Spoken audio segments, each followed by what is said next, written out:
going on? It's mine, Daddy. Noah keeps taking away from me. Noah, give it back. No. Noah, give it back. No. I said give it back now. Noah! Larry, what the hell is... Looking cool, Joker. Oh, you alright? Barry! Looking cool, Joker.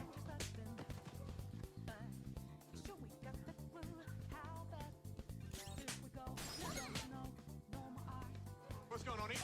I'm arrested.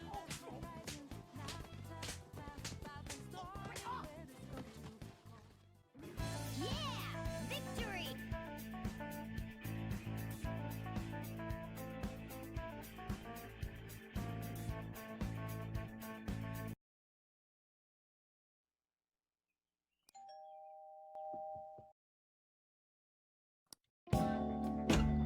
Well, Seymour, I made it, despite your directions.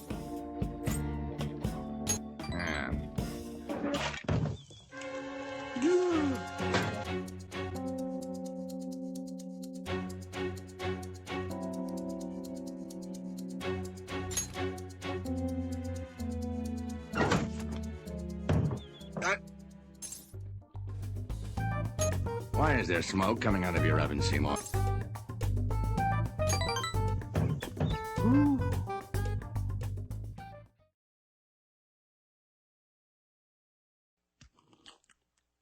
You know, these hamburgers are quite similar to the ones they have at Krusty Burger. So you call them steamed hams, despite the fact they are obviously grilled.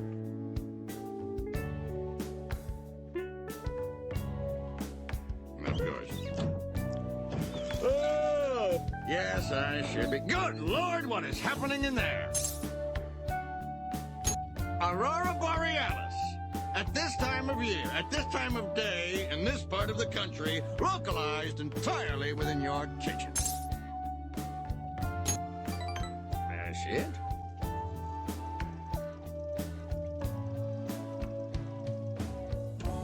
Seymour! The house is on fire! Well, Seymour, you are an odd fellow, but I must say, you steam a good ham.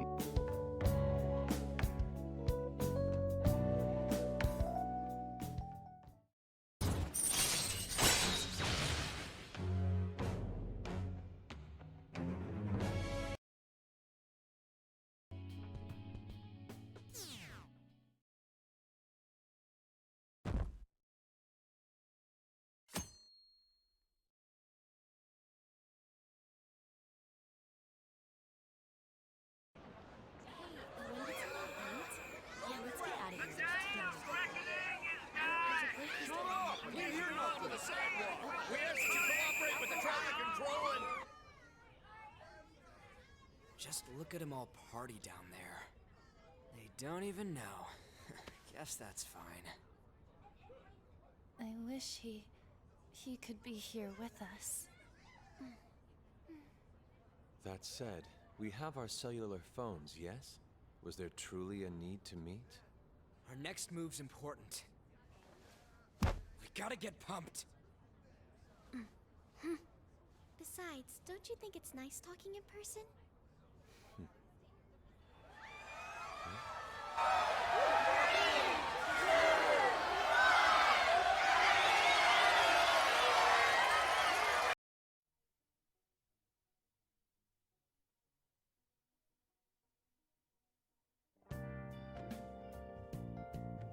It's gonna become a character in second as well. Okay. Hey guys. How's it going? Oh. Alright, I think everything should be up and running now. I believe so.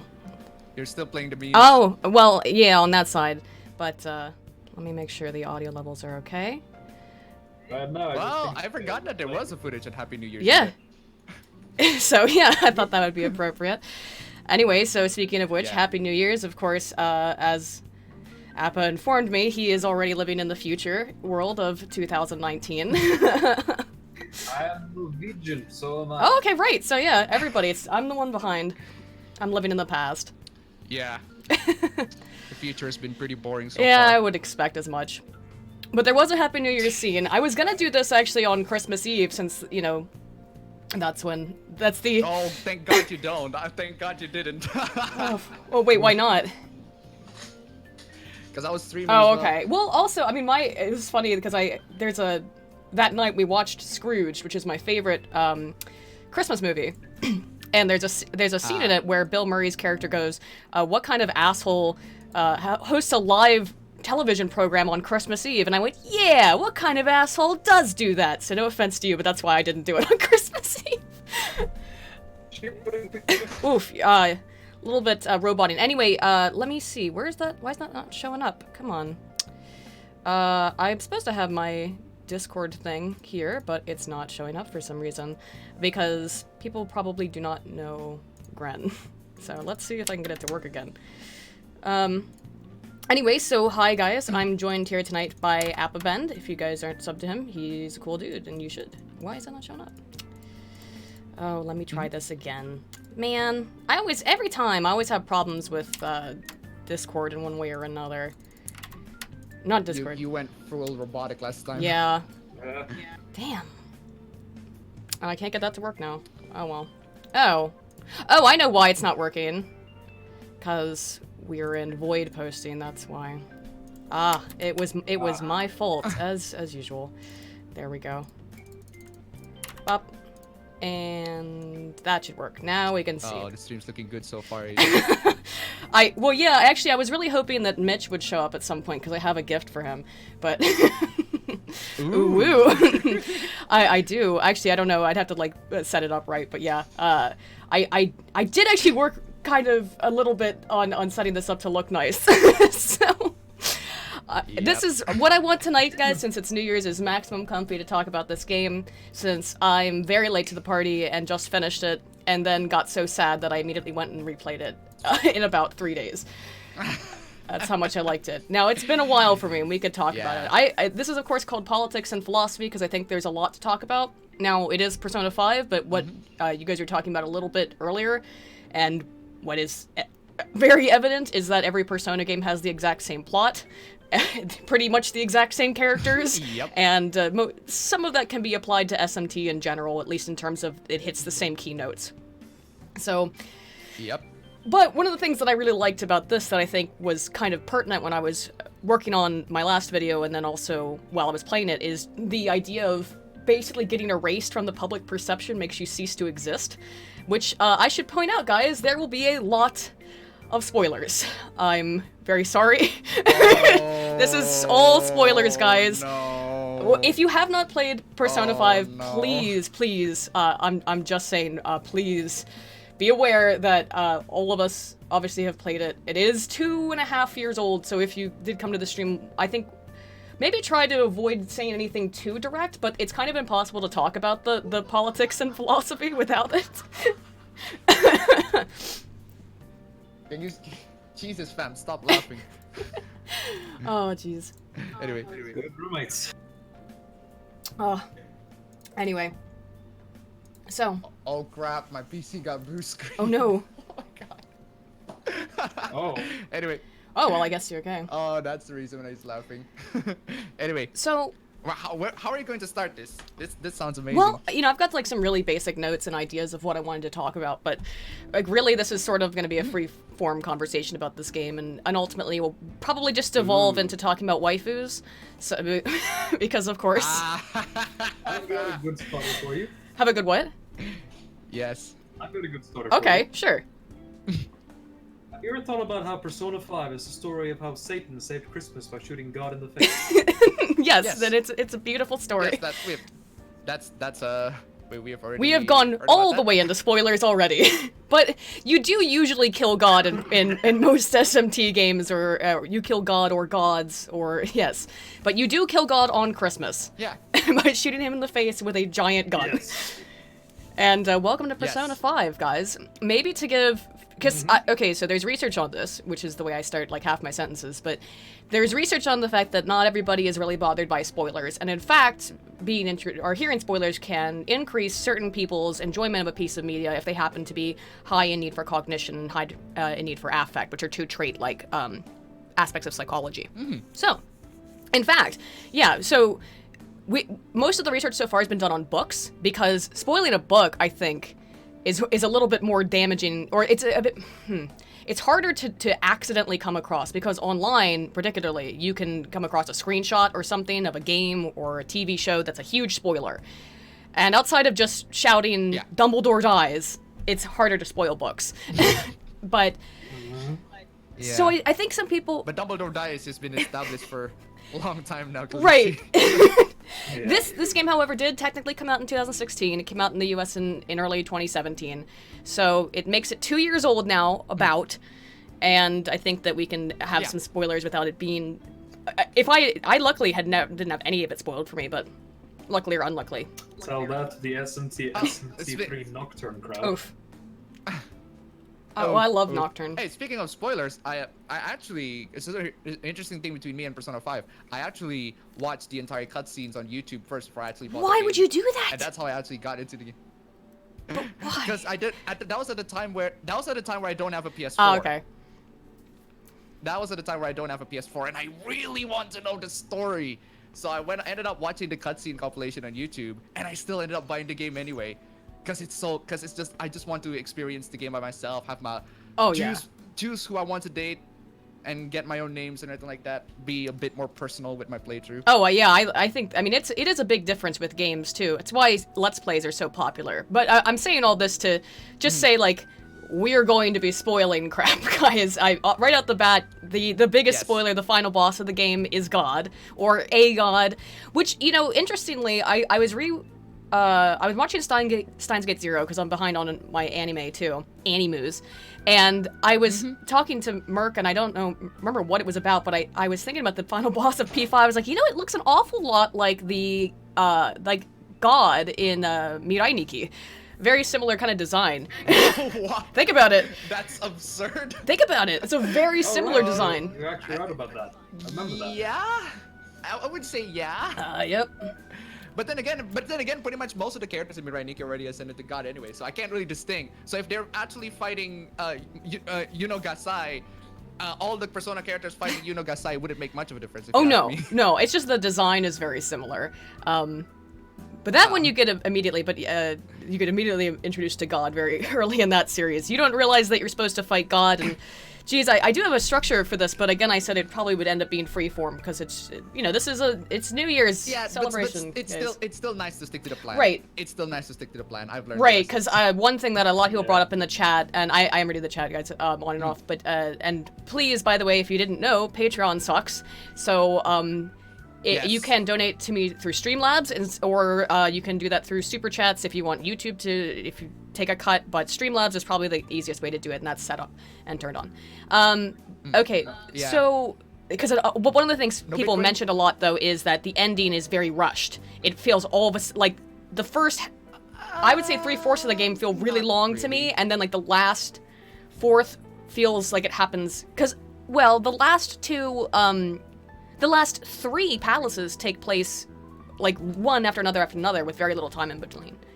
And anyway, that's something else to get into. Let's talk about the major themes, I guess, since this is what is actually on the title card, on my thumbnail.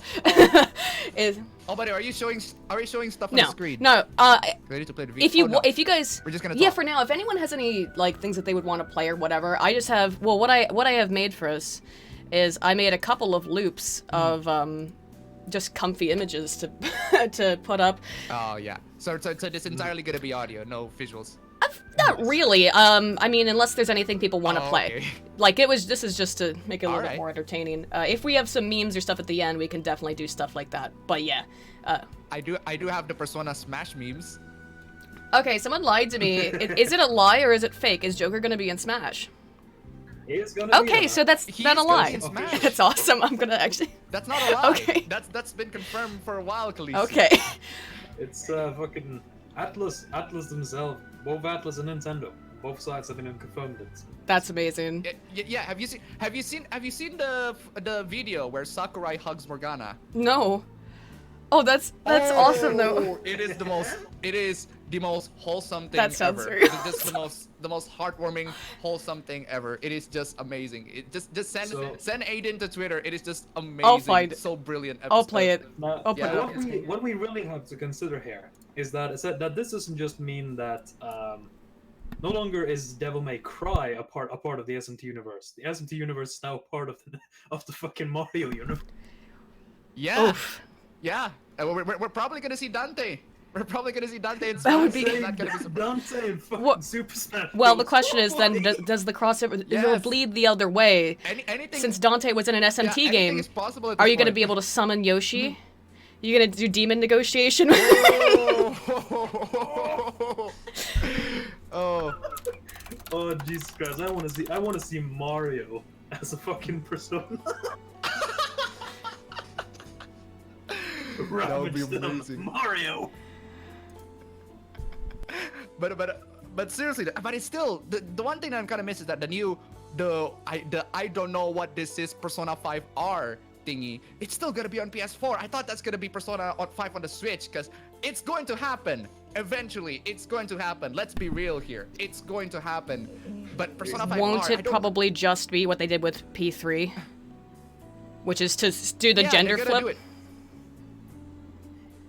And a lot of people even say that the female protagonist is much better. I think it's good.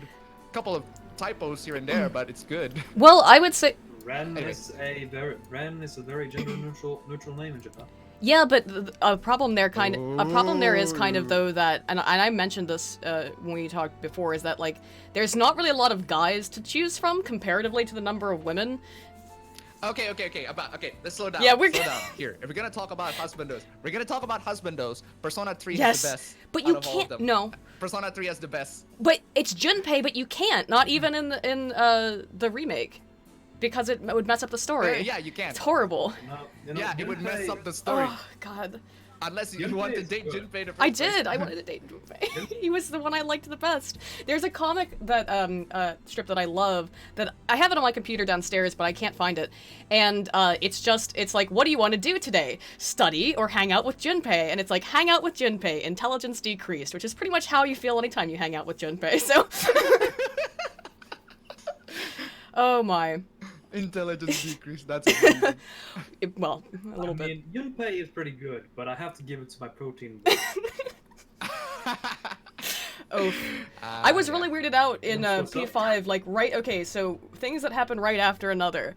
Ryuji says something about shoving sausage in his mouth, and the very next day he takes you to a gym that just has a picture of a big buff guy on it that's called, what, like, protein something? Or, Protein lovers. And I went, I've seen enough hentai to know where this is going. Oof. Yep. And then the very first question is, do you know what you know what we're missing? I hope you didn't forget something. Oh. Oof. Now what could you possibly have forgotten? I forget what I said. I think, it was a change of clothes, though, because your underwear get all sticky. I know that's what he actually says. Jeez. Oh. Don't forget underwear. He is very right about that. Don't forget new underwear when you go training. Don't be a... Did you forget? I did say that. You bring new underwears, bring new clothes every single time I want to train. Yeah, I did say that. Anyway, I did put that. I got that picture of Sakurai and Morgana and put that up. Anyway, so let's talk about some of the general themes. And again, I framed this around P5 because I just finished it, but you can use a lot of these for almost every Persona game and a lot of the Shin Megami Tensei games. So, going into spoilers, and again, I think, like Appa said, like, he went and watched all of the cutscenes and then still enjoyed the game, so if you hear us talk about the spoilers, I don't think... Because there's so much individual choice, I mean, you can... It's one of those games where you can get really autistic. I mean, SMT games and a lot of JRPGs are like that, though, but you can get very autistic into how you spend your day and, like getting Kawakami to do all your stuff for you so you can do as many things as possible at the same time. Anyway, it is an experience that you want to have yourself, even if you hear spoilers.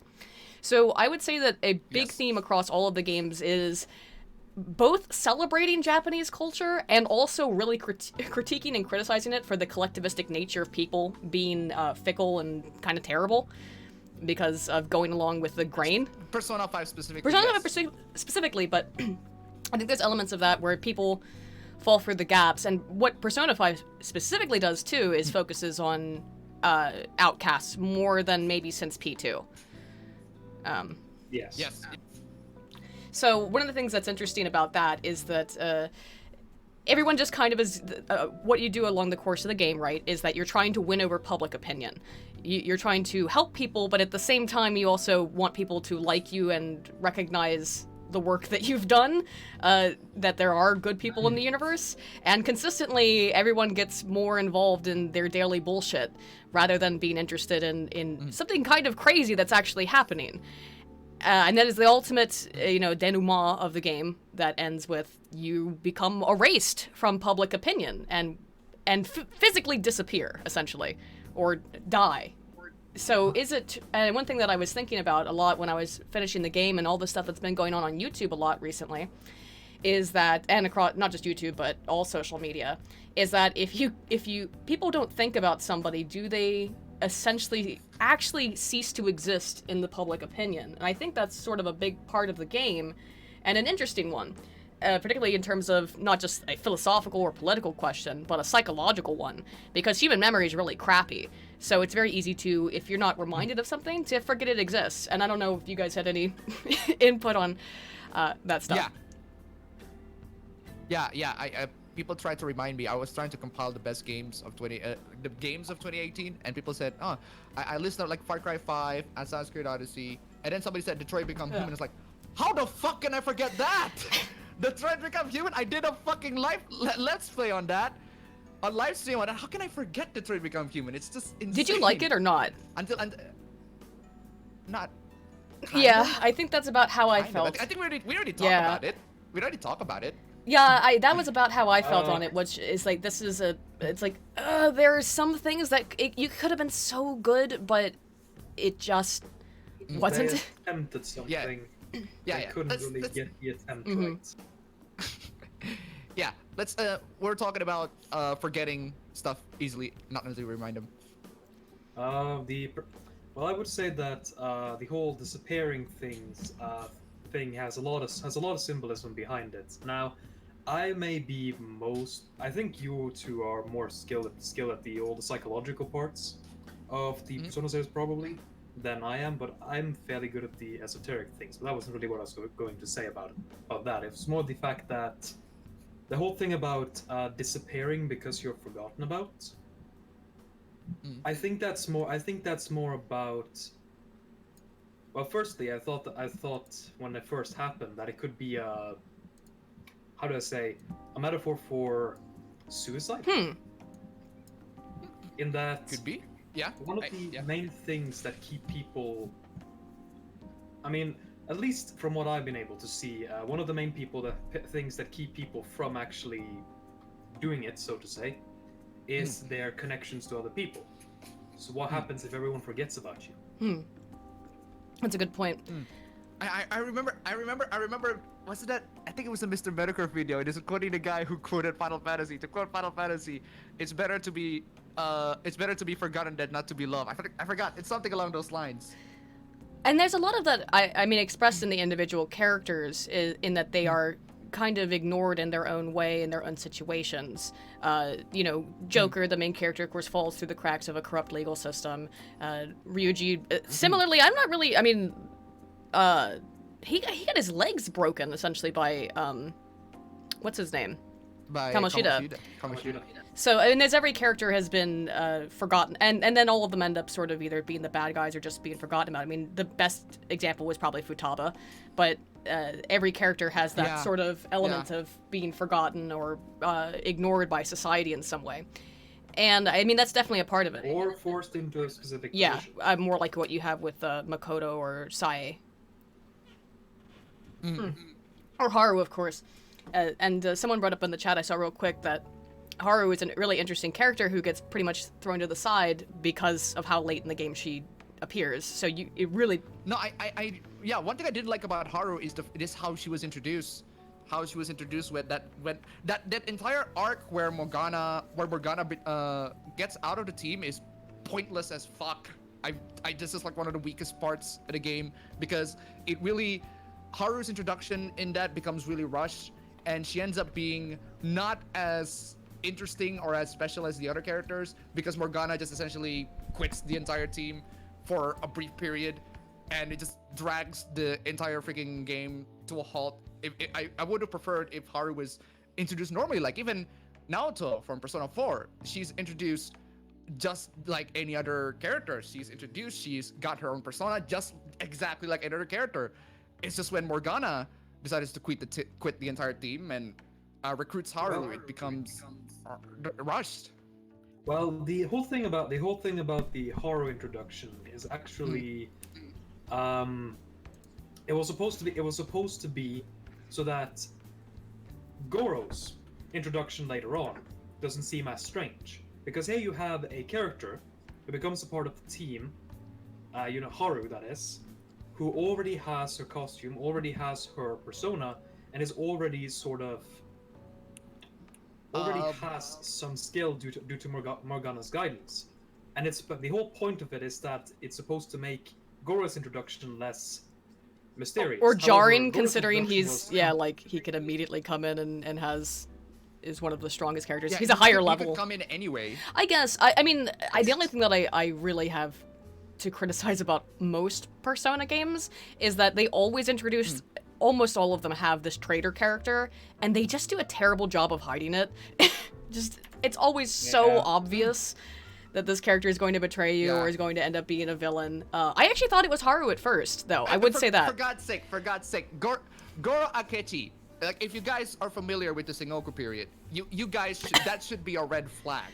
It should be a red flag to you. Oh, I mean, it's very on the nose, but sometimes that's the stuff is that some of the symbolism in the games and that is overwhelmingly apparent in all of them, and other SMT games, all of them, the entire series, is the use of mythological figures, which gods, demons, and I mean, it's from second one, it's all of them are demons. Yeah, well, I mean, there's angels and stuff, sort of. Yeah, they're angels, but they're all referred to as demons. That's the thing. Well, yeah. Yes. There's literal angel too.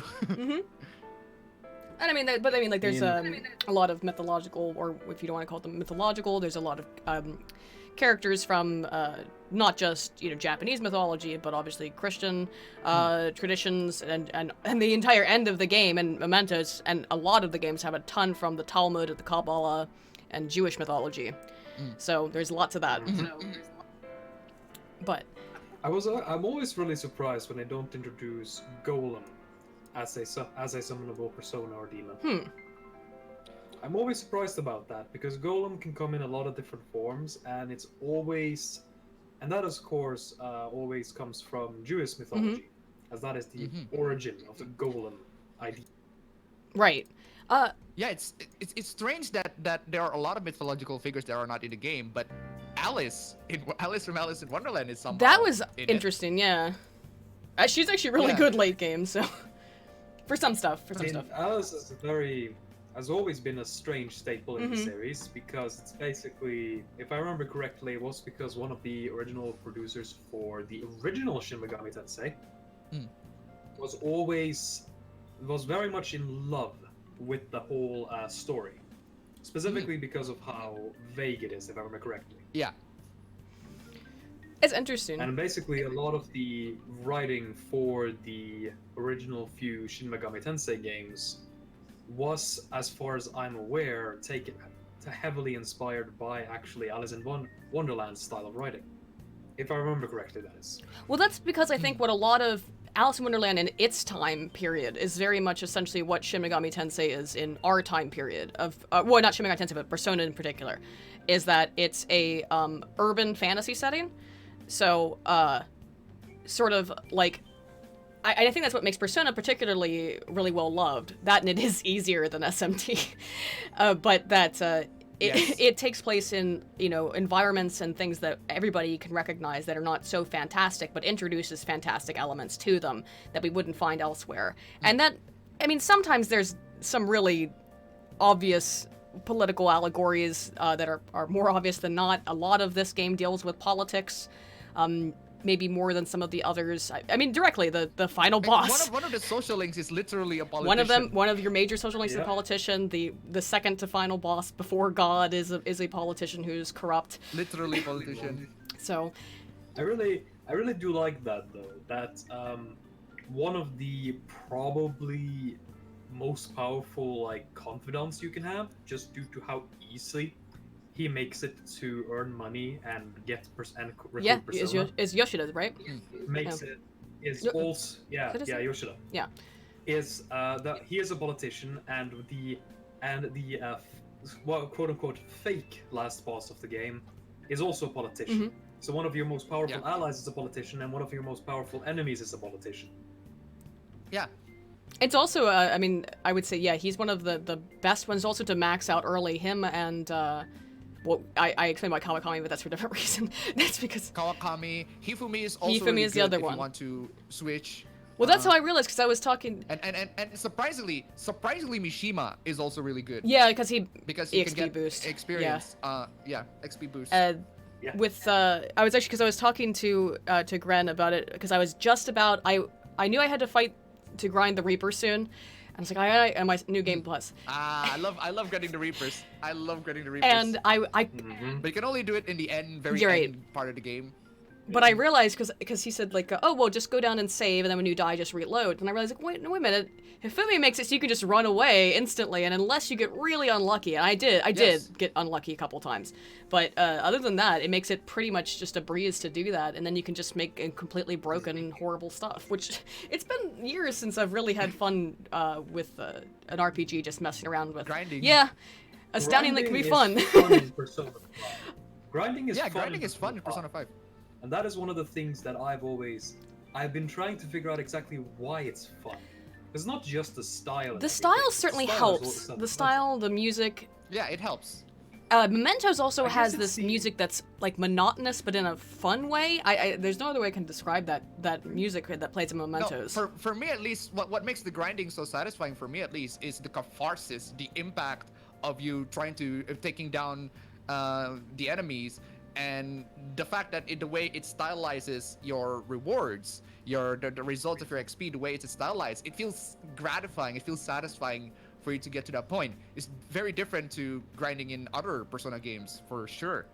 There are a lot of things about that I think are better. I feel like there's more monotony in most of the other ones, in that you just feel sometimes like you're just running around I think Mementos is a better way of doing it. I would say. Mementos is literally randomly generated dungeon. Persona. Like, here's the thing about the Persona games: the Persona 3, 4, and 4. All of the main, for example, the Tartarus in Persona 3, all randomly generated, with the exception of a couple. But most of them but it's more boring. And Persona 4, and I love P3. It's my favorite. Yeah, it's more boring. It's just boring for some reason. I don't know what. I think it's mostly this game is like it's probably the most visually and aesthetic game. I mean I don't. It'd be really hard for me to find something to compare it to, and that certainly helps with a lot of that stuff. The visual and musical aesthetic. If you look at Persona 3's like Tartarus. Floor build, like how it randomly generates the floors you're in when you're exploring Tartarus. It is actually a set formula to it. Yeah. Because you don't really have a true randomly generated dungeon in there. The dungeon in Tartarus is always composed of 3 parts, and those 3 parts each have, I don't remember how many options, but whenever you go through a Tartarus dungeon, after you've gone through it about 10-20 times, you will basically have the same layout, more or less. Yeah, you recognize the patterns and everything. Yes. While in Persona 5, the amount of times you'll have to go through Mementos to get that is immense, and even then, there's still a chance that you'll have a combination you've never seen before. Yeah, I found some weird things. I found ones with. Although to be fair to Persona 3. It's on PS2. It's a PS2 game, so it could be computational issues that the one that doesn't have increase the variety. I just think they did a That's really true, good but job essentially- of like mixing and matching. So you have the palaces, which give you like a pretty linear experience with puzzles and stuff more directly than something like Tartarus, which is. And I thought Persona 3 was my favorite Persona game, but I do like this better. And again, the games are all very similar in general structure. You've got the same, personas, the same demons, whatever you want to call them, in most all of them. And again, I think most of the same themes, particularly in the Persona series of. I'm trying to think though of what are some of the more overarching themes of it. This one though, what I really liked again was the. It's always been like for me at least, all of the Persona games has always been about self, about discovering who you really are, and it's one of the key components that drive the major character developments of pretty much all the characters in Persona 3, in all the Persona games actually. Well, we could talk about how that's represented too in terms of what personas are. So in this one, it's probably the most on the nose, in that it's a mask. And if you listen to the lyrics of the music, it's just like, it's very. I mean, it's very very obvious that the personas are the masks that people wear to hide their true self, and that's what you get with all these characters, like Makoto, who's the honor student council president, but perceives herself, I guess, or her real self is like this post-apocalyptic leather biker, which is awesome. Yeah, she loves the Yakuza film. Yes. I mean, Well, gotta give her credit. When it comes to Makoto's costume and everything like that, it's one of the things that define Makoto's character, at least from I guess a Confidants standpoint, is of course the fact that she is so bound by the expectations people have for her that she doesn't even really know how to have fun. So it makes sense that her image of rebellion would be someone who is, at least, I suppose, I don't know. Someone who seems to break the rules, essentially. Someone seems to break the rules or seems to be free of them, essentially. Yeah. And that would be a biker. Yeah. Yeah. Yeah, that's that interesting. makes sense. I mean, most of them have that. I guess most of them do have that sort of thing. And that's why it's so thematically good. There is a lot of attention to detail put into the thematics, the philosophical sort of stuff, or the esoteric meaning of a lot of these things. That the more you think about them, the more you go, well, they really did think about that. And I really liked this game. Again, I thought I liked P3 the best. But I do have to maybe say that I have to update my list. And we could talk about the fact that I'm not a big fan of P4, but it's not like I dislike it. I think the problem is I'll talk about it because the thing is that I finished Persona 3 the second time. I finished because it was FES that I played, and I finished that right before Persona 4 came out, and I immediately jumped into Persona 4, and I had so much of a connection to the story and the characters of P3 that I couldn't get into it in the same way. And so, things like that. I think that's the only reason. Oh, but the thing is that, okay, it's masks in Persona 5. It's, cards and glasses, sort of, in Persona 4. And then in P3, it's guns, which is kind of weird. But I guess I can see how... I think the Persona 3 metaphor was killing off a part of yourself, I guess. That was the suicide sort of thing? Yeah, I think it's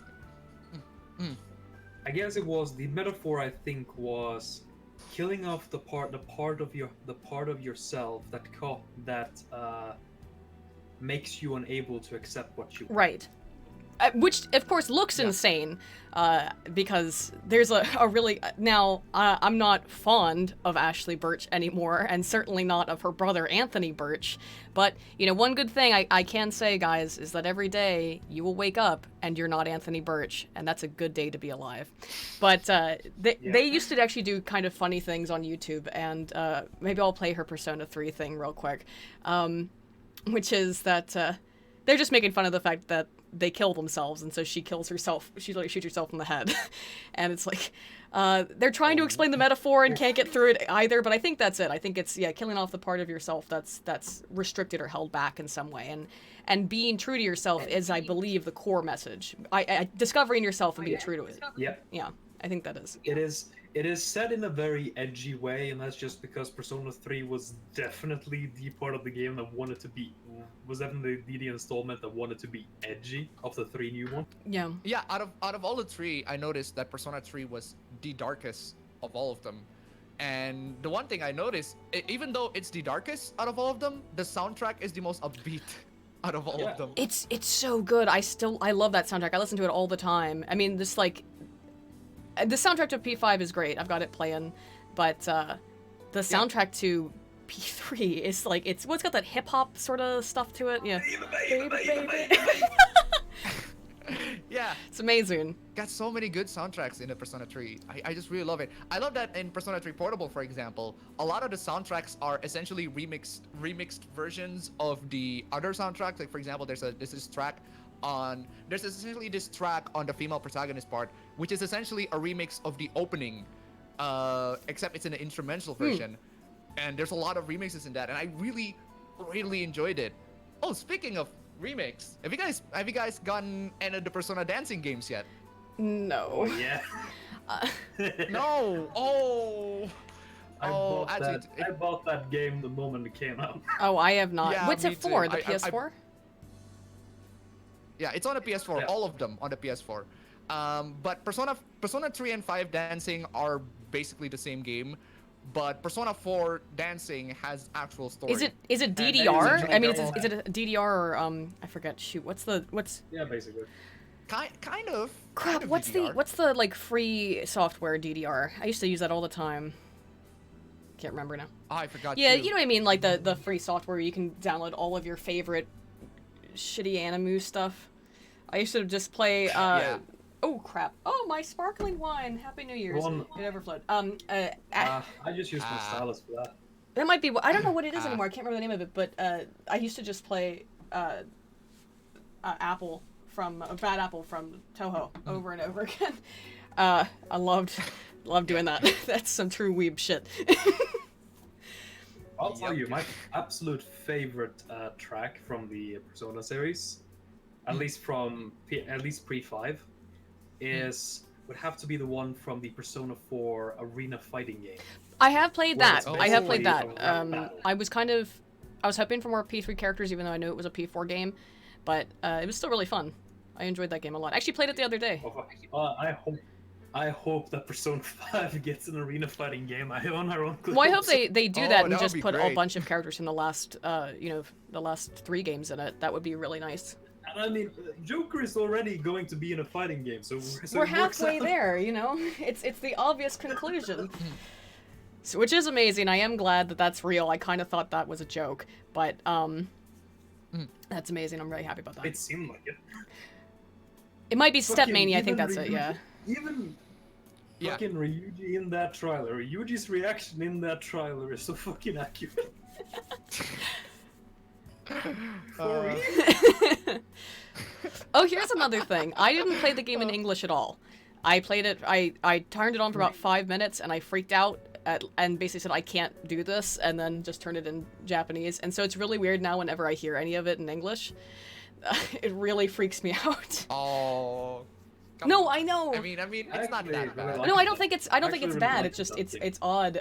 There are some things in the Japanese that are very annoying. I don't know how annoying Morgana is in English, but he's very annoying in Japanese. He's fine. He's fine. God damn it! I remember the You voice should go actors to were. sleep.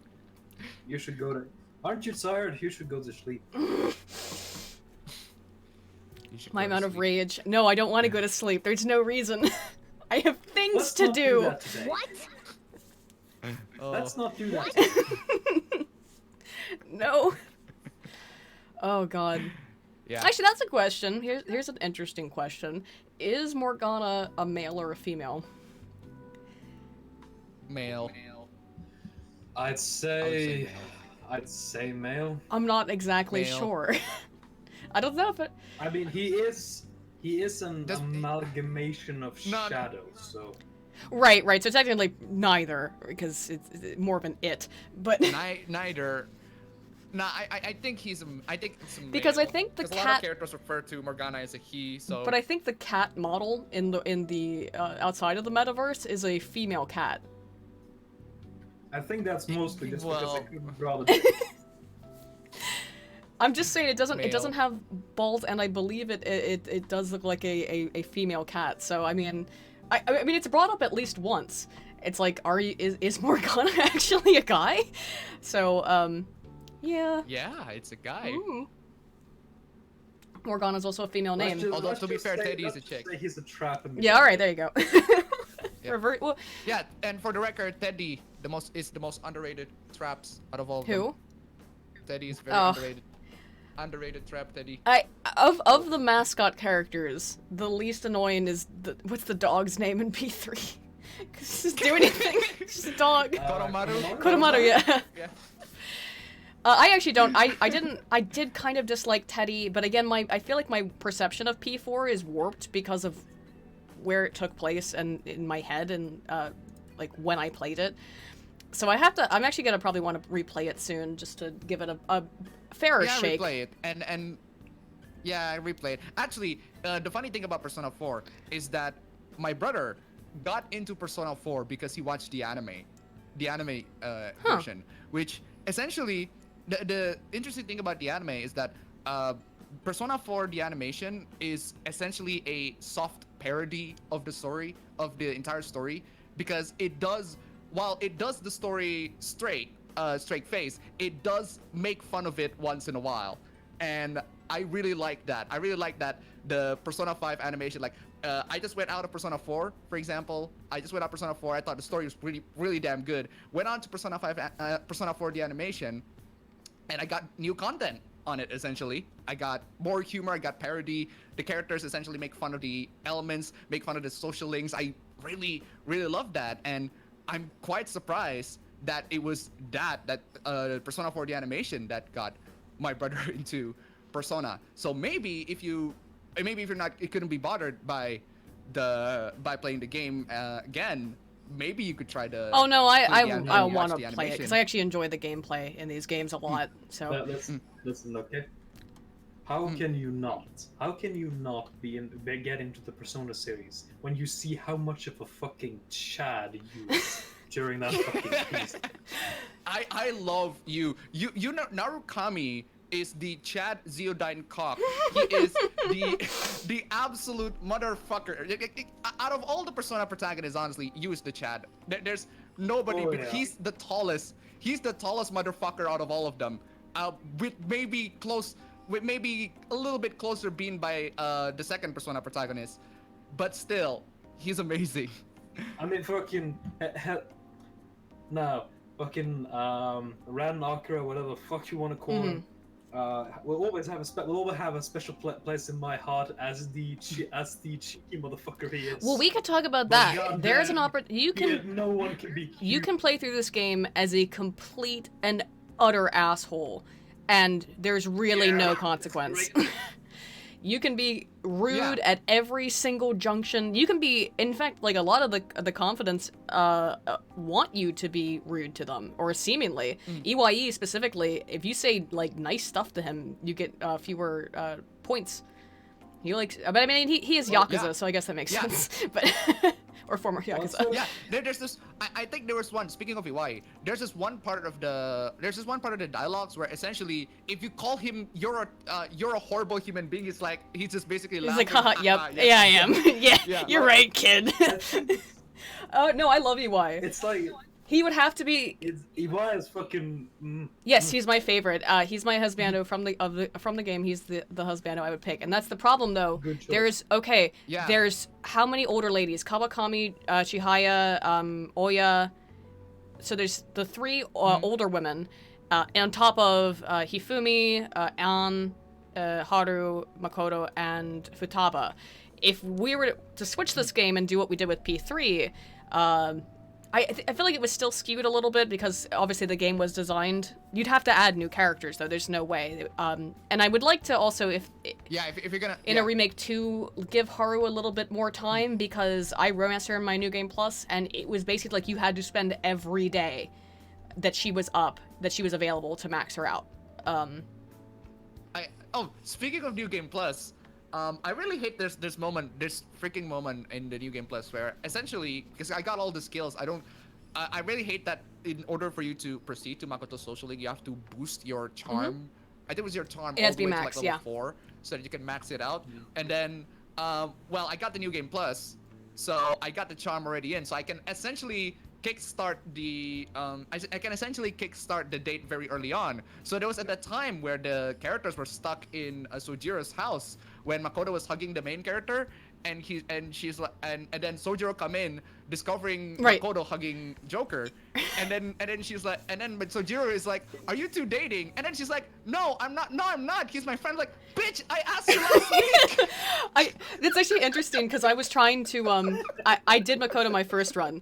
The first game I did Makoto, and I remember I was so frustrated because I was like, fuck, just like trying to do everything to maximize charm. It's like gotta go to the hot springs on Tuesdays and Thursdays, you know, or the not hot spring, the onsen.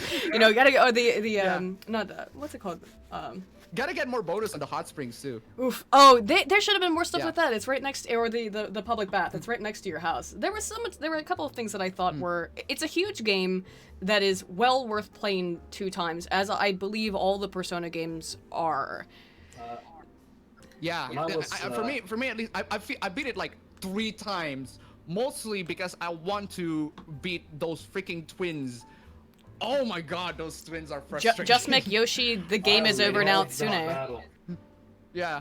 I fucking love that battle. It's really fun. I actually thought it was... Well, I made Yoshitsune and I put nothing but null, repel... Drain spells. Yeah, drain, repel, just drain and null spells. And then just put on... Well, then and everybody was level 99, so it was just kind of like... I know that battle's supposed to be really hard, and it still took me 30 minutes, but it wasn't like it was difficult. It was just like, okay. Yeah, because the thing about the battle is that you have to build the perfect sorts of roster for the character, the perfect persona, the perfect demons, the perfect personas. You have to build them all. So essentially, when they switch their tactics, you know when to use. So like they use fire, and then they use one, and they use Megiddo, and then everything that you have to choose. Well, the specifics of that particular battle, I loved it so much because it, in some way, it reminded me a lot of how it felt to fight the archangels in Nocturne. Oh yeah. Because you really have to Man, Nocturne's another game I'd like to replay. I would say though that overwhelmingly, we talked about this a little bit, but another reason why I would really recommend this game to people watching who haven't played it is because I think this might be the easiest Persona game I've ever played. And the easiest Shin Megami Tensei game I've ever played. That's not a slight... what, Persona 5? Yeah, that's not a slight at it, but I would say compare... What god at the end of Persona 5 versus Nyx? Nyx was a real pain in the ass. Come on, man. Like... Yalbadot, yeah. Yeah, Yalbadaloth. Yaldabaoth is a chum compared to that. He is an epic-looking fight, but he is nowhere near as difficult. Yeah, I mean, I feel like I was really underleveled and unprepared at the end of my first game because I just was really playing it for the story that time. And then my New Game Plus was when I was like, I'm gonna create horrible things. I'm just gonna make absolutely like really stupid personas that shouldn't exist with you know, these guys all have this one weakness. Nah, we're gonna get rid of that and then just put on just absolutely horrible crap. Now I've seen people do. You should just nothing but Mara all day every day. No. For people who don't know Persona in the audience, Mara is a staple of the Shin Megami Tensei series. He is a giant penis in a chariot. Wait, yes, nothing, no words. Just that is enough. That's pretty much. That's pretty much what it is. It's usually a later game. Yeah. Although no, he's earlier game in some of them. That's always interesting too. Yeah, he's very, very early. In some of the very, very early. In some of the other games, he does appear pretty early. I mean, there's Dix in the first. There's Dix in the first Palace. So yeah, you're gonna get a lot of Dix. I mean, he appears in. I mean, he appears in the first Palace in his incomplete form. That's what I mean. You get the Dix right away. Wait. Kamoshida's Palace. I think. They're. Wait, Kamoshida? He appears in Kamoshida's It's near the end of the first palace. There's a boss fight. It's his incomplete form. It's just a dick and it. Oh. It just wants to fuck Anne. Yeah, I see. Cause that's it. Yeah, the one that I remember, the one Mara that I remember was one of the Mementos side quests. That one was Mara.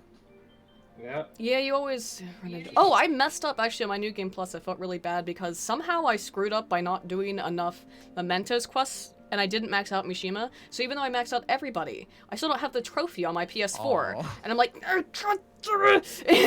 But, hey... Yeah. That's the thing. That's the thing about it. When I was trying to max out everybody, Mishima is the only one. It's like I'm.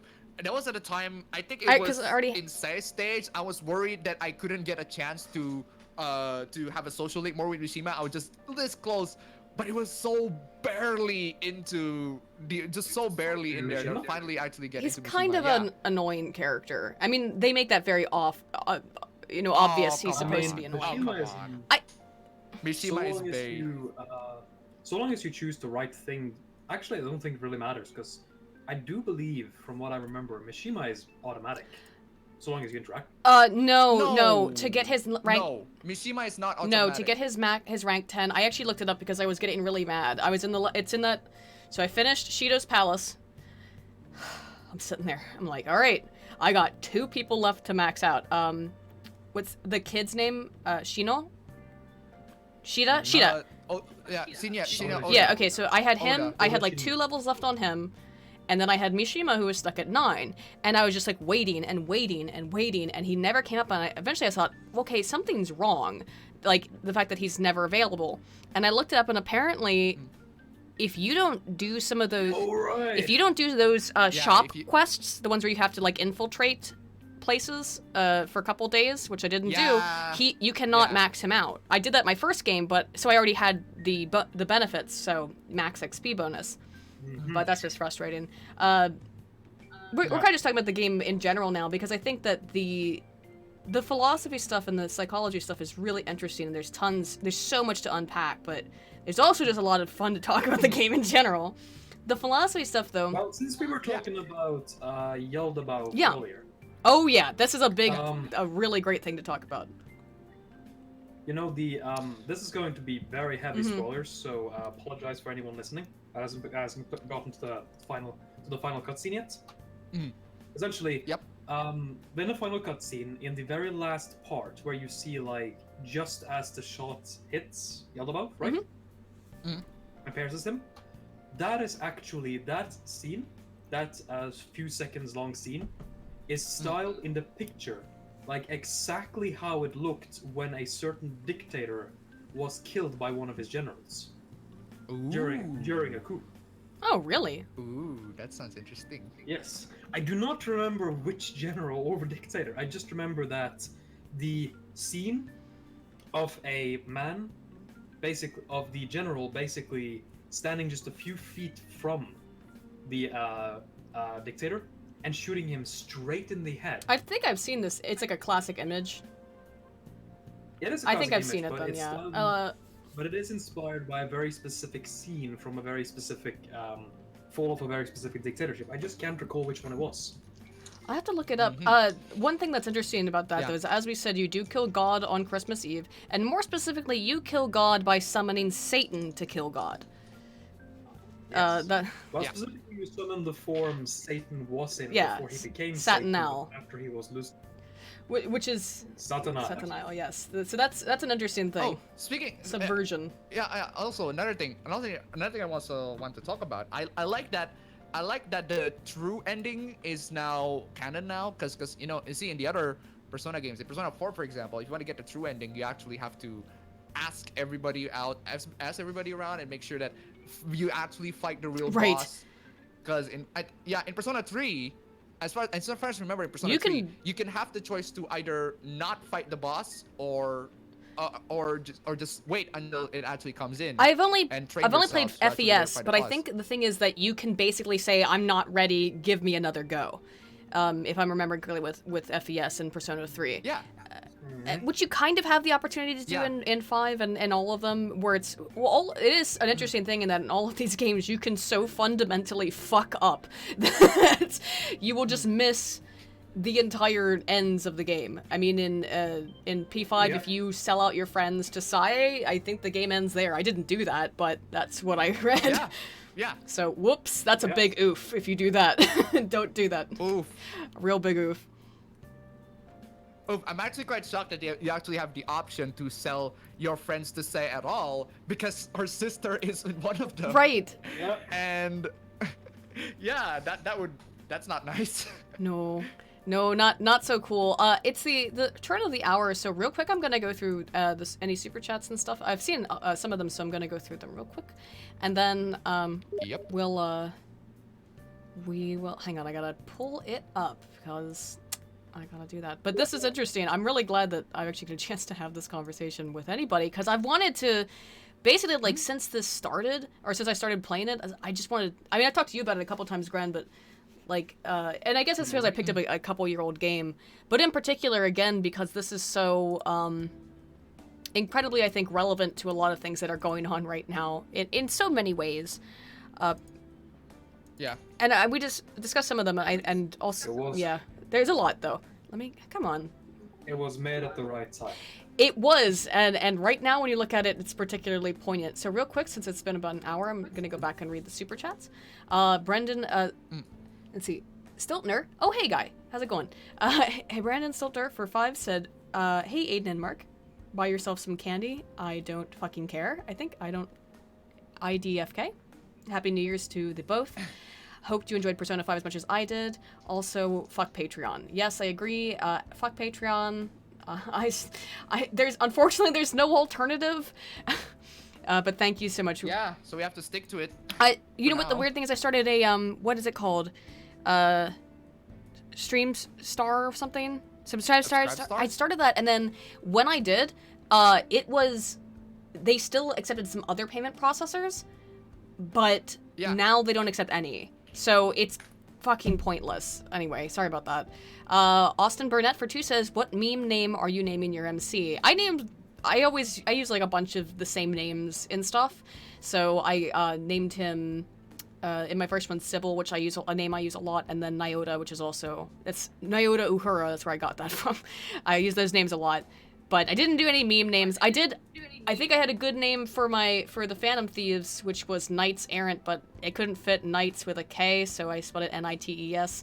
But I thought it was a good name. It was a good name. It looks cool when it shows up on stuff. I like the manga name. I'm a bit more boring. Yeah, I'm a bit more boring. Just don't bother with the meme names. Just stick with Akira. And my brother, just to distinguish between myself and my brother used the anime name. So, which it's just Ren. Both of the names are really, really interesting in their meaning. Mm-hmm. Now, Akira, is just a very romanized. Mm-hmm. I mean, Romanji name. Yeah. Because it's basically Kurusu is just a very Japanese way of saying cross, and then you have Akira, which means bright. So you have bright cross. Yeah. And then you have Ren Amamiya, which is a very complex name, but it can be taken to mean the lotus that floods the palace. Ah. Well, it's always, and the thing about Japanese names in general is that it's never just through the way it's pronounced, but the way it's spelled too, because the kanji makes it mean different things, which is always cool. And one thing I like about Japanese naming traditions, but I always get that stuff like watching Steins Gate Zero, and there's a character called Yuki Amane, and I'm like, oh man, come on. It's like, oh dude, all right, that's so on the nose. Really on the nose. Very on the nose on that. Alrighty. Yeah.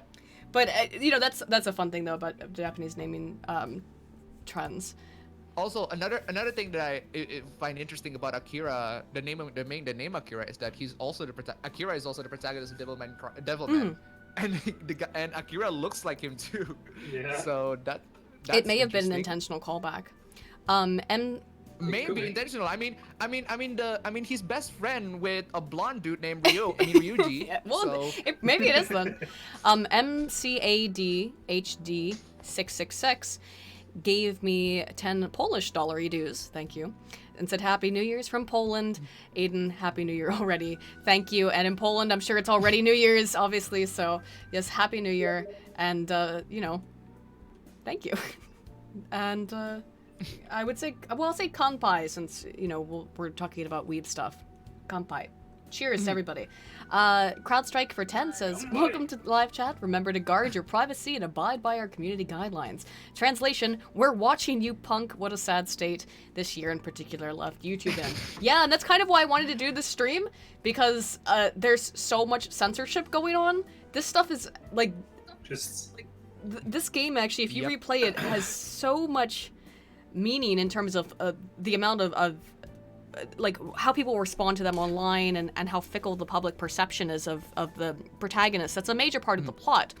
That, you know, it's so easy to, as the way the game presents it in its story, to change the public's heart. And of course now, like, an evil god is kind of doing it, but or but is Yalbadeoth, I can't pronounce it right, is he evil? Just you wait, Yusuf. We'll take your rotten heart. Hang on, I'll get to the last two, and then let's ask that question after I get to the last two here. Stephen Mims for 5 says, Persona 3, first game to play as a New Year's gift. Aiden, would you say Black Bug's Blood as fast as you can? Black Bug's Blood. Bleh. I can say Batsugatsu Bakuhatsu. Happy New Year's and good tidings. Thank you, Stephen Mims. And Stealth Creations for 5 says, so Geralt has arrived into the Monster Hunter DLC on PS4 at least. Your thoughts on this and the possibility of this reaching the DLC for the Switch? I don't know. I would love to see Geralt in Smash. He's already in Soul Calibur, so... Geralt versus Joker in Smash. Yes! That would be amazing. Yes. I would love that. I mean, he's already in Soul Calibur, though, so I guarantee there's some kind of, like, legal thing that's not going to let that happen.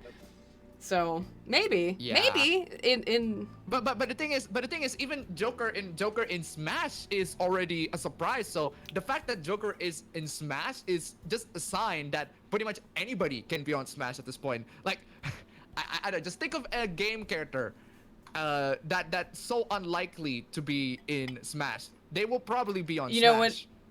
What's the game? What's the weirdest game character? The last one I would expect to be in Smash is Waluigi.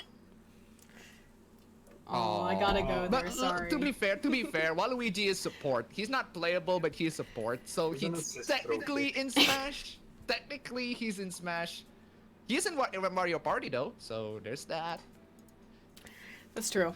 Okay, so is God Yalbadeoth, Yalba, I can't fucking pronounce it. Yalbadeoth. Oh, this could be my subject. Is it evil? Is it wrong in any way with his perceptions of humanity?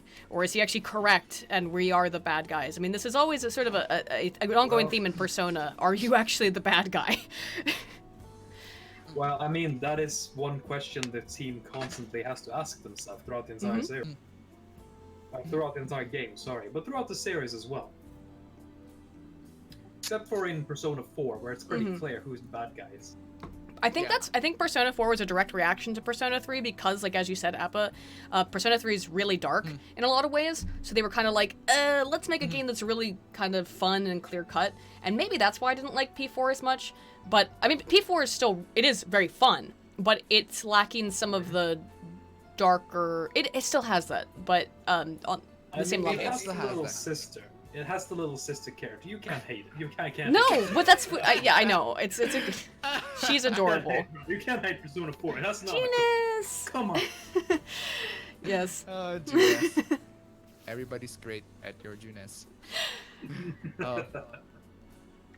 Anyway, continue on the super chat. Oh no, I do want to. There's one more, and then Persona, Ocean Redux for 3 said Persona 4 Arena Ultimax equals best Persona. Let's go. It's really fun. It's a fighting game. It's a fighting game, which I love and am terrible at. I love fighting games, but I'm really bad at them. Actually, I can get good if I practice a lot, but if I don't continually practice, I become awful. So. Aigis. In Yes. the fucking Well, that's Ultimax. who I play because Aigis is my girl. I mean. Jesus fucking Christ. Rocket launches for arms. Well, in Tekken, I play Elisa, so it's the same character, essentially. Just rockets or chainsaw arms, whichever. Although I like Elisa because she pulls her head off and it's a bomb, so... I still, out of all the characters, I feel like, out of all the characters in the Personas games, I feel like Fuka is the one that really evolves in terms of looks. Like the way she looks in Persona 3, and she looks a lot more confident and more calm and collected in the Persona 4 fighting games. I just really like the evolution, but it's kind of rare for us to see the other characters. Like, I guess you could see Rise, sort of, in Persona 5. You can buy a poster of her and hang it on your wall. Yeah. Oh yeah. That when I saw that, that was hilarious. Yeah. But actually, I didn't even know. Oh, there's one more. One more. Oh, there's two more actually. Tyler Preston for 2 says, Aiden, your opinions on Goblin Slayer? I haven't watched it yet. I've been told fairly good things about it. It was okay.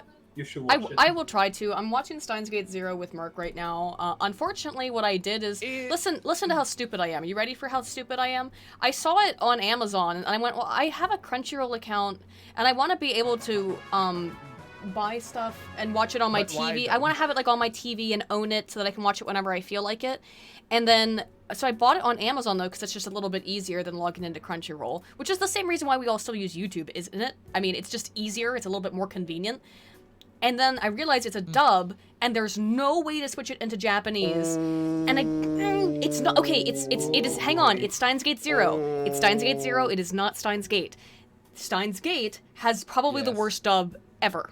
I mean, it's one of the worst dubs ever. There's...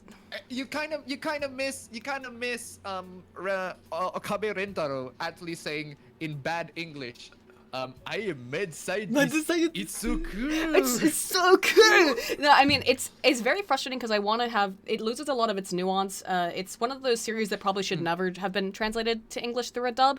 I said this the other day, is that when you look at, like, Gintama, for example, Gintama is a series that's been around for a long time that has never received an English dub, that they stopped translating the manga. And why? Because it was too hard to translate. It's very, very Japanese. And that's just the reality. It's too Japanese to translate. And because it's so Japanese, just leave it alone. Put up your translator's notes. And I mean, actual, legitimate, reasonable translator's notes, not, like, Keikaku means plan. The thing about Gintama is that my friend I love Gintama. My friend is I'm a huge Gintama fan. But he doesn't recommend me that. He said, wow, you're a huge fan of Gintama. I was like, yeah, I can't recommend you this though, because it's like, there's a lot of animes, there's a lot of mangas, and two, it references a lot of pop culture, Japanese pop culture stuff that they're probably outdated by the time you watch it, because the anime has been like, I don't know, since it's on a new run even, but yeah, it is definitely not something I recommend people, generally speaking, unless they know a lot about Japanese culture and stuff. But it's a really, really amazingly fun series. But Steins Gate's kind of the same way in that it doesn't make sense. It doesn't make sense to translate it, because then you lose all the nuance of things that are. I mean, watching it in English, I'd never heard the English dub before, but it's like, why did you call me Christina? It's like. Okay, your name is Kurisu, which is, okay, Kurisu.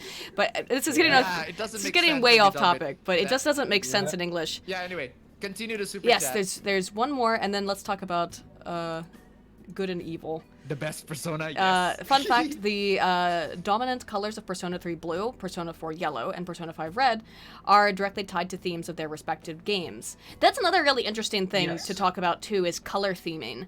And finally, thank you, Robot Maid, for 5, and Optimistic for 2 said, do you think Elizabeth will ever save P3 MC? I don't know, but I just noticed the other day that For the record, the answer is not great, for the record. I say Dorkun is good as Dorkun. Oof. I'm not sure though, but I do love Elizabeth. She's another really great character, and I kept accidentally calling when the twins formed back together, I kept calling her Elizabeth by accident. It's Lavenza. I can understand the confusion. It's Lavenza. There's too many similar consonants and vowels in there, but. I just imagine a Frenchman saying it. Lavenza. Well, should we talk about? That sounds Italian more, but. Should we talk about God or talk about the color thing first, because they're both interesting topics. The color thing. One thing that's I'll start with that a little bit, because I'm not sure. There's a lot to break down with color theory being a particularly interesting thing. Oh boy. So. I guess one thing that's very evident, at least in terms of the way that the colors work in the characters' in P5, since it is the main topic, is that it's pretty typical for in like henshin, sort of shows, Power Rangers type stuff, for the characters to be very clearly delineated in their roles by their colors. Leader is always red, subordinate's always blue. In this case, it's Ryuji is second, I guess you could say, and he's yellow.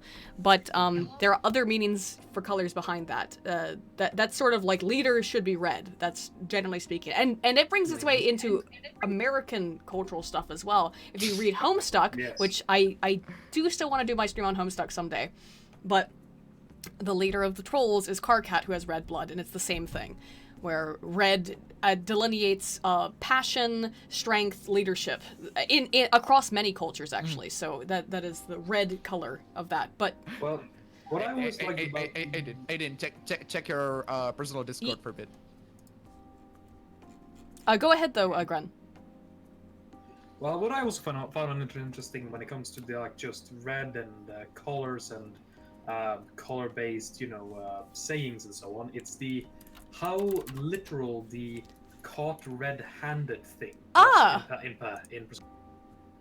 Because his gloves are literally red.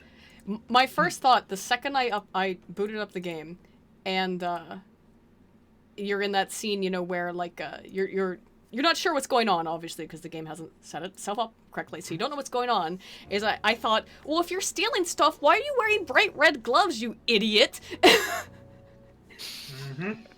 But yeah, caught red-handed, there you go. Well, I think it hails back to the fact that he is, while Joker in the game, just, lots of just cool animated shit, like jumping around, doing flips and all that, and looks like a really effective thief.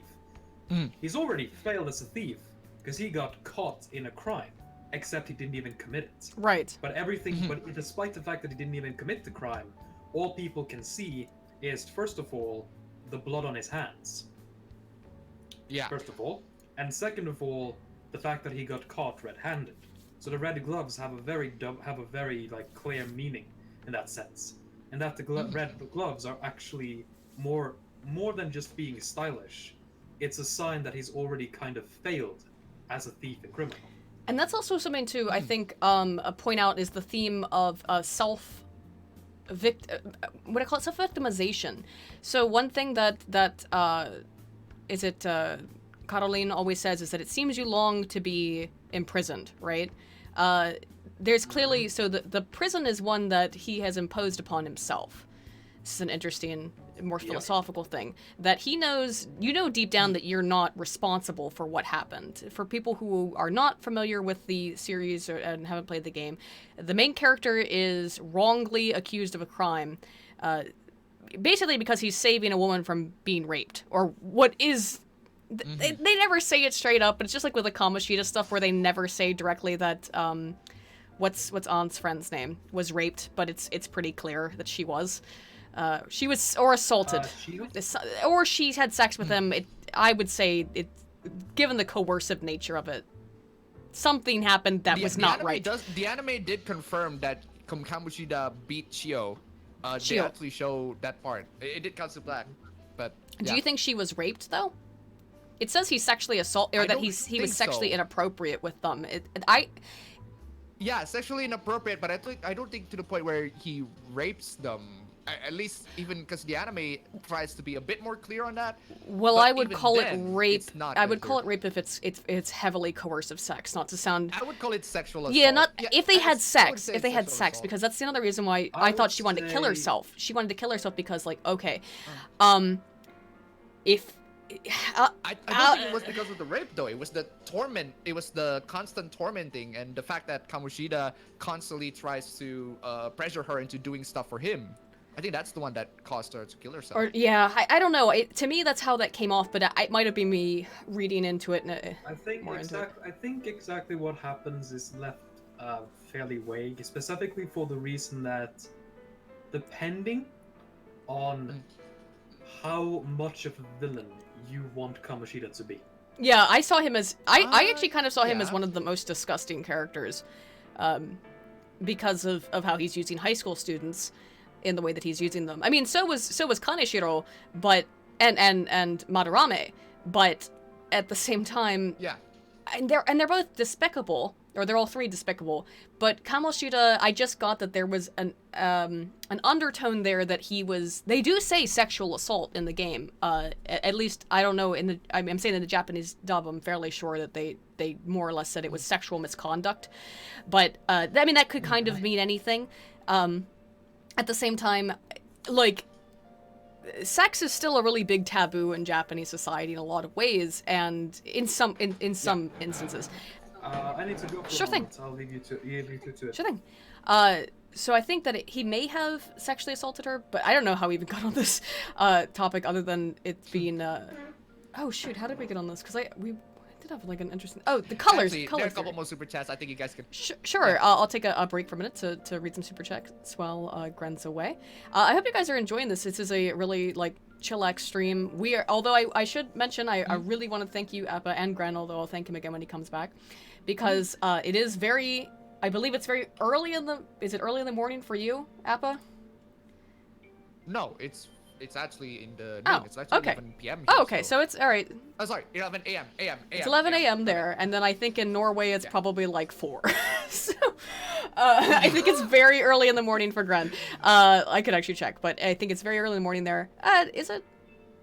It's probably 2. I think. I don't know. I'm not sure with the time zone in Norway, but this is a very cool time. Just to we have an international discussion about being weeaboos. Sean Haruki for 2 says Steins Gate has a great dub. Fight me.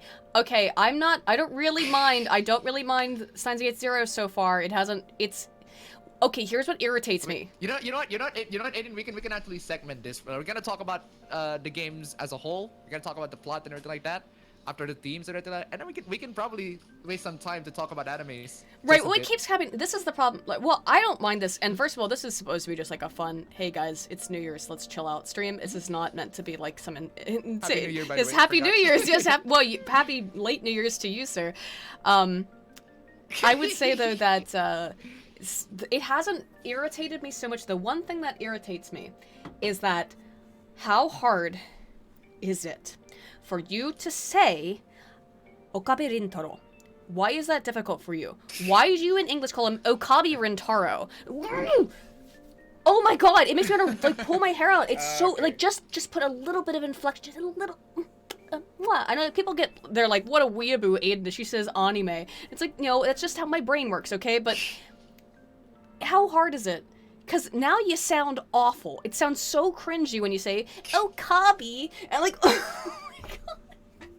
Please, can you kill me, please? I would like to be dead right now. Infamous Gamer JR12 for 2 said, if Persona 6 came out, what color would it be? If we have done blue, yellow, red.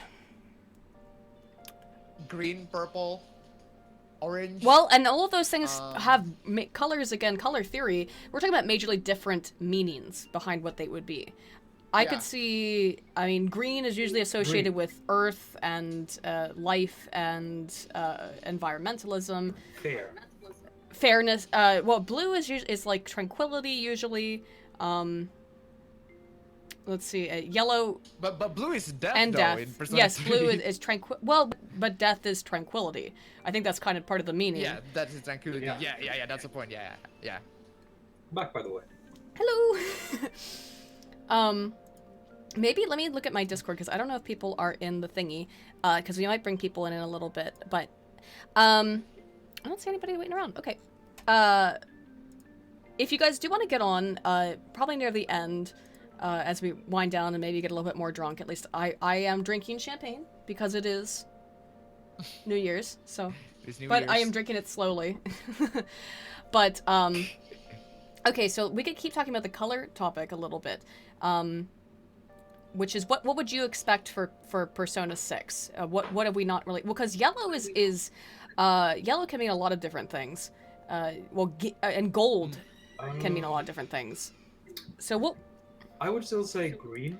Green would be an I would also interesting way to take it, and I think that I could see doing something a little bit more in the style of SMT in terms of a little bit more of a post-apocalyptic thing, or headed more to a post-apocalyptic thing where we would have I'm thinking of like mixing it in with have you guys played Mother 3? The No. third I Earthbound 2. Yeah, I know. Earthbound Well, it 2. takes place in a tried semi-modern saying it. semi-modern setting, but is sort I of. think but when it comes to the color coding and the whole green thing, one thing that has often been touched on in the former Persona titles, like from 3 onwards, is the concept of the confusion of modern day life. Mm-hmm. But it's never really been the actual theme of a game, has it? Confusion.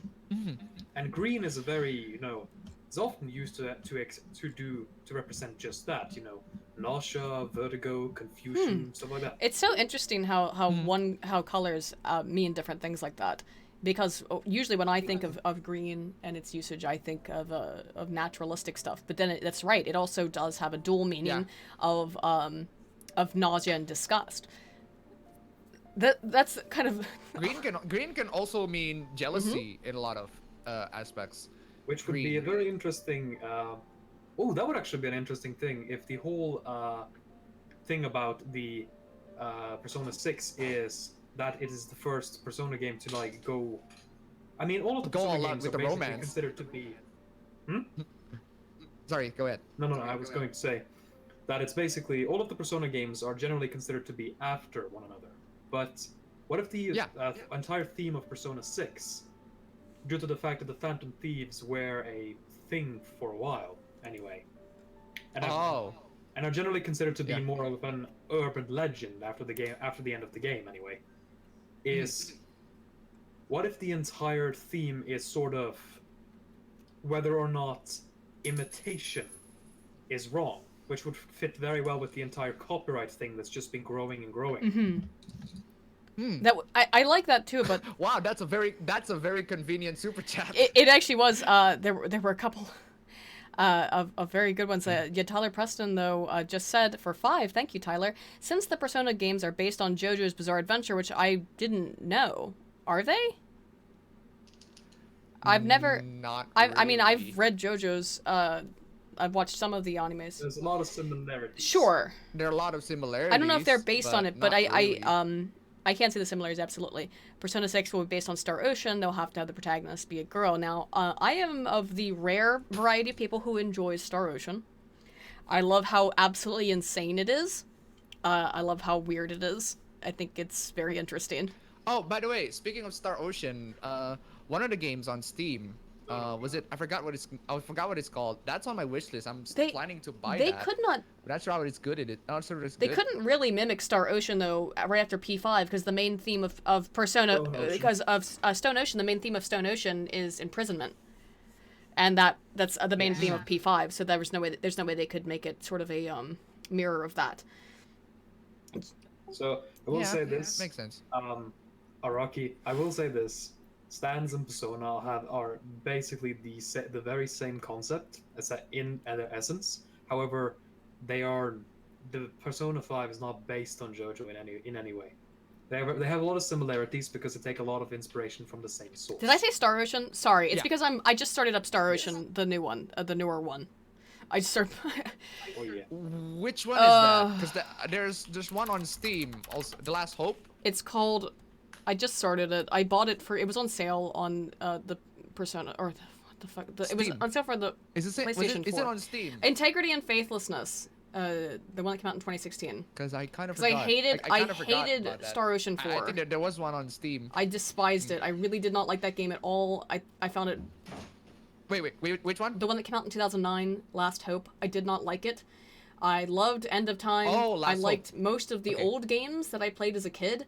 And so far, this one's fine. And by fine, I mean there's a lot of booties to look at, and I'm enjoying that. Okay. Well, have you seen the ladies in Star Ocean 5?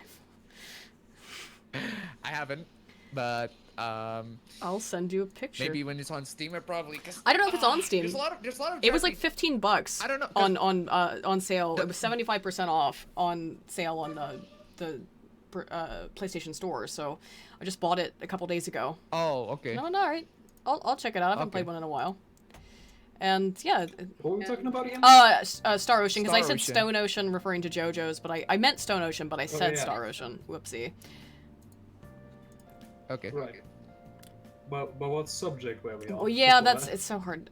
We were talking about we're talking about similarities between JoJo's and Persona, but I think okay, so we've got the color stuff down. I think that the colors, I think you're right. The green would be a really interesting thing because yellow also means gold has an emphasis on royalty. So does purple too, which would be another thing. Actually, speaking of roles, I would like to know. I'm actually more interested in what kind of the role that the Persona 6 characters are gonna play. I mean, the Persona 3, I guess you play as the hero sorts of role, trying to save the world. Persona 4 are obviously detectives. They're detectives trying to solve a case, and Persona 5 are thieves. So, what would Persona 6 role would be? I think that's really more interesting. I mean, with that all comes down to what the inspiration for the main cast roles are in the first place. Because because with the Persona 3, you have literally a SWAT team. Yeah. That's literally the inspiration for Persona 3's main roles. It's a police force. And being heroes in a more, official sense. Whereas in Persona 4, you basically have the Conan the child detective kind of thing going on, where it's all these teams. It's a Scooby-Doo thing. It's basically the same thing as Scooby-Doo. Yeah. In Persona 4. The investigation team. Yeah. And for The Persona investigation 5, you have gentlemen thieves.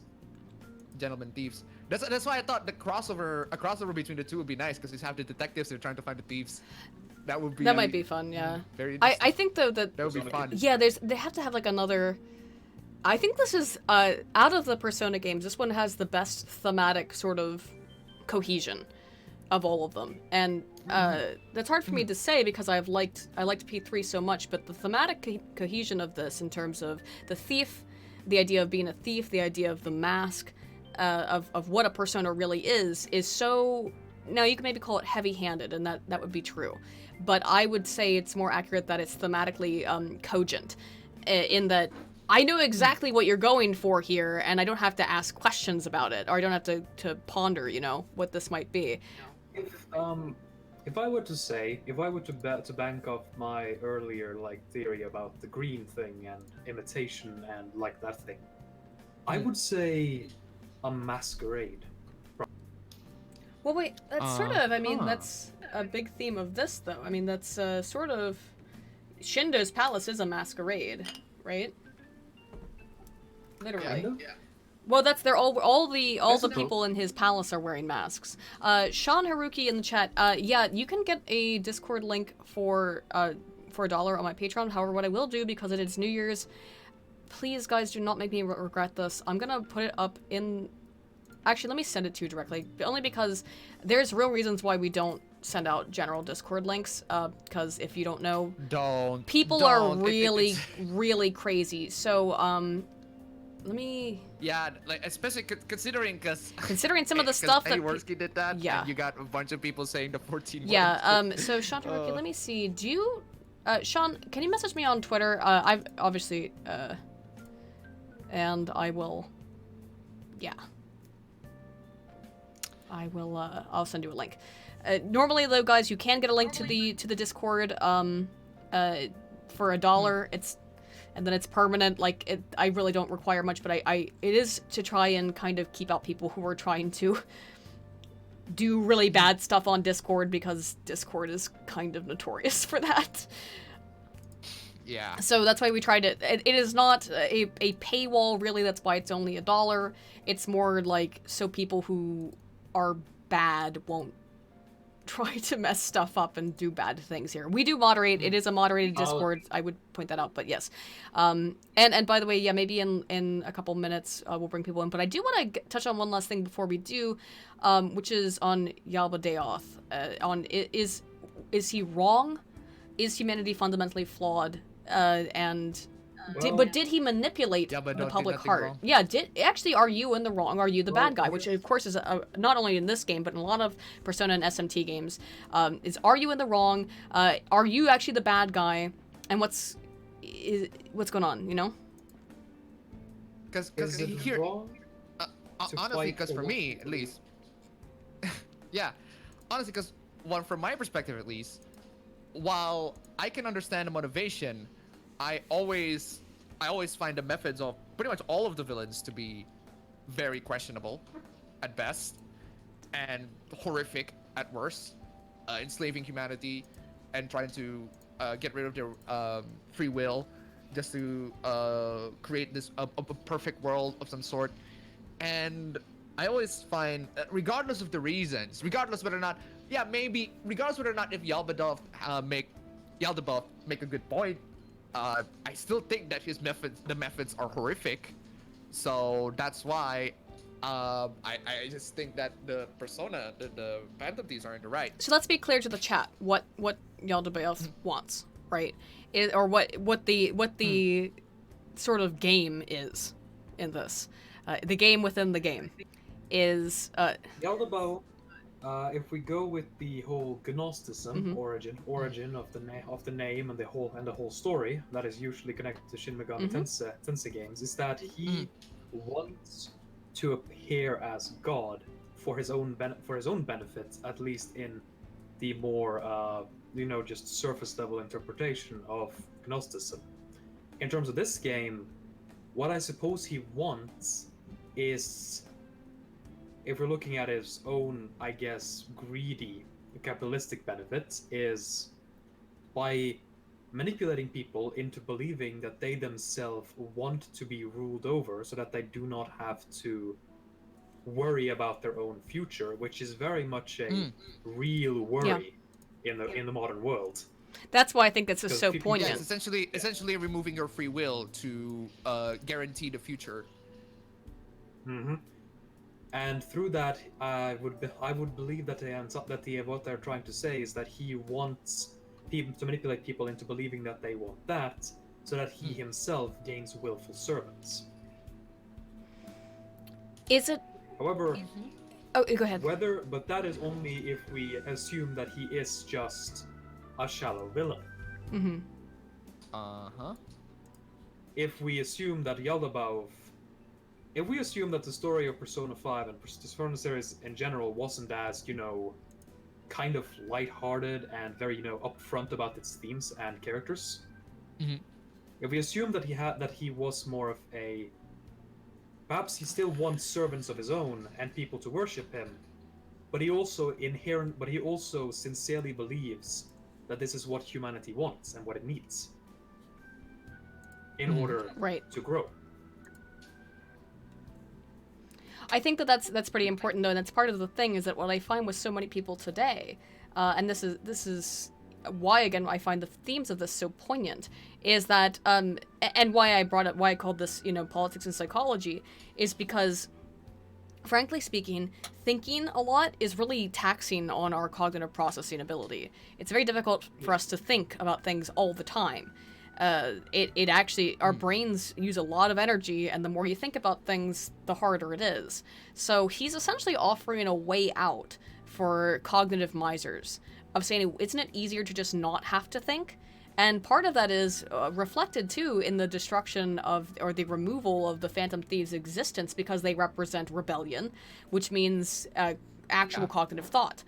And all that means, interestingly then, is that because it's easier to just kind of say, I don't care, which is sort of the way that we are on the internet now more than ever. Things, I remember I was watching PewDiePie's video today, and he was reading some article that said that, the lifespan of a meme, for example, used to be several months, and now it's days. That stuff goes by so fast, and it's forgotten so quickly. So I think that it's a tendency of people to just kind of be like, and not to get too political on here, but like Alex Jones gets deplatformed, people care for a day. Gavin McInnes gets deplatformed, people care for a day. You know, Monkey Jones gets deplatformed, people care for a day, and then they vanish, and essentially once they vanish for good. Those people don't exist anymore in the world, and isn't it kind of more psychologically comfortable to just let people fade into non-existence, because to have to fight back against it is difficult. It's a struggle. And that is the ultimate, you know, crux, I think, of the story, which is why it's so interesting and so poignant right now. I would also say that it's a... it probably has something to do with grieving, which is again why I thought of the suicide metaphor the first time I came to that scene.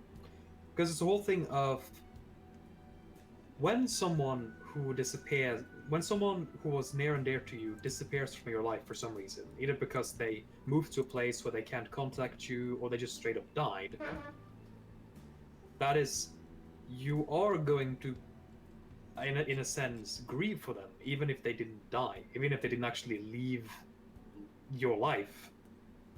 You don't really have a way to interact with them properly anymore, unless you actively go searching for them, and even then, it's not really going to be the same, is it? So I would say that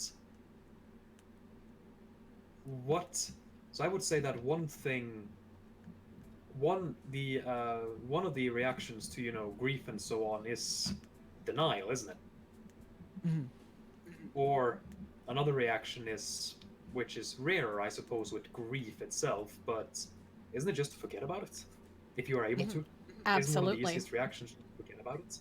Yeah, and I think that's a big thing that's happening right now, of just, if we just ignore it, it'll go away. And it's so much of what I see of people online of like, you know, let's not worry about the fact that essentially we're losing any ability for freedom of speech, or people to continue to do what they have been doing now for years, because payment processors have decided to control the system. It's very painful, and it's psychologically uncomfortable to have to deal with that.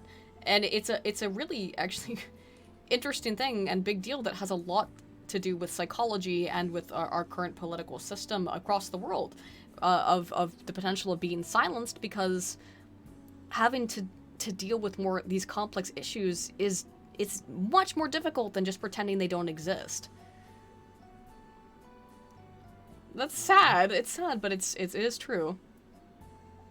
Well, I mean, there's also the other thing about Yaldabao, in that he might have a point, in that this is said often about a lot of topics, but it's difficult having your own life, isn't it? Yeah, it is. Being an adult is tough. I need an adult, you know? Yeah, just fucking having to worry about, am I gonna be able to pay rent this month and actually get a decent meal? Yeah, speaking of adults, this is why probably you're not going to ever probably going to see a Persona game with adults as the main characters. Well, I don't think that's likely. The main character in Persona 2 is a more or less adult. I would say it's possible.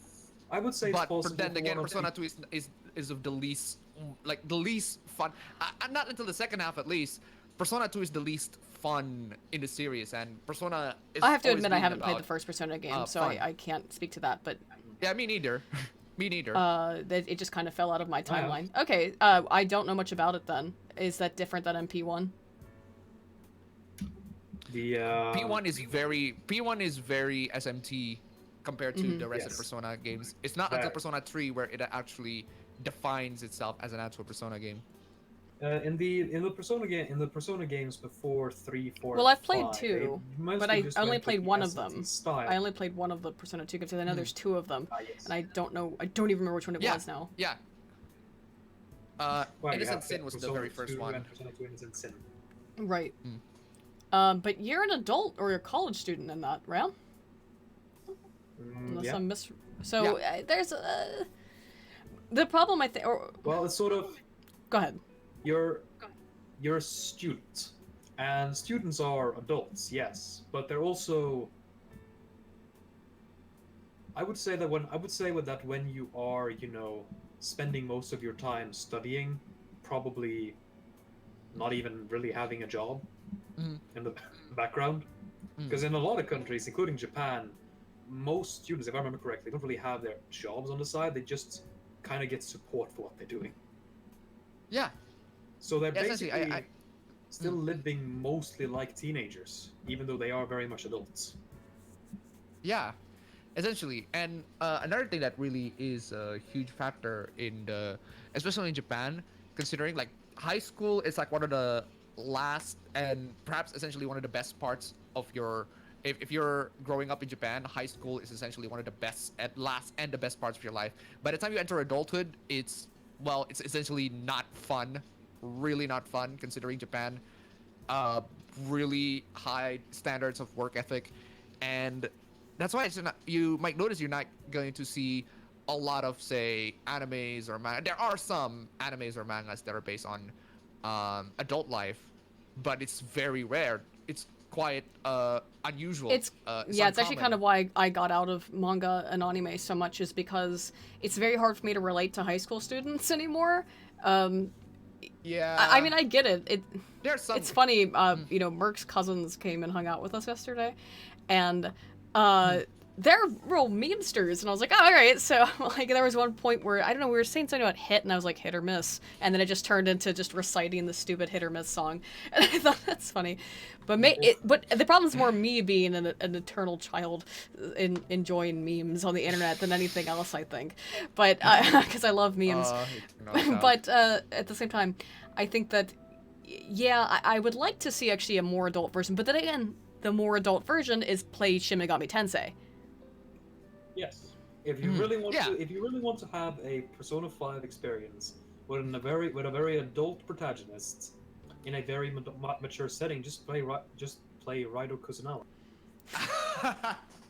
Yeah, makes sense.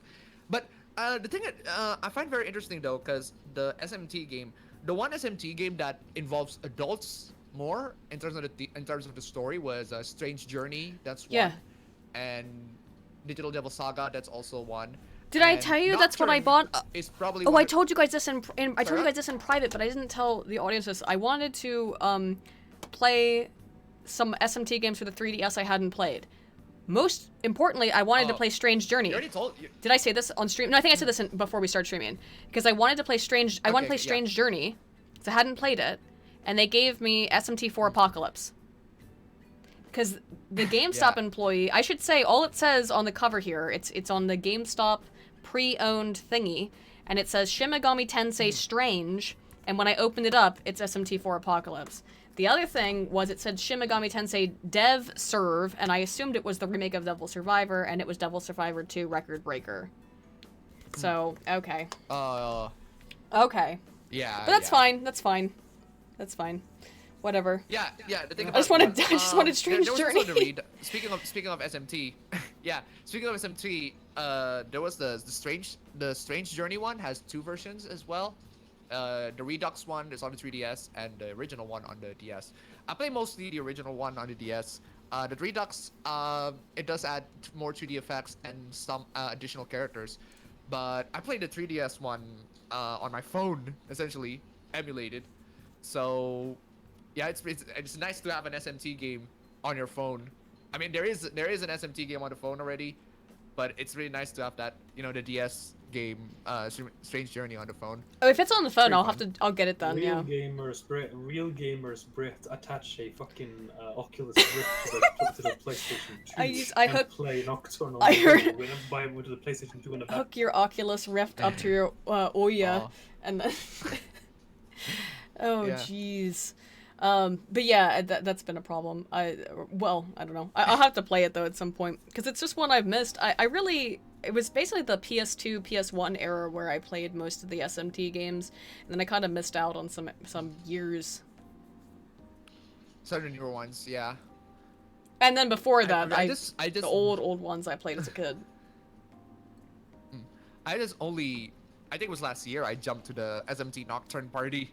Very, very late in the party. Nocturne's a great game. But Nocturne is amazing.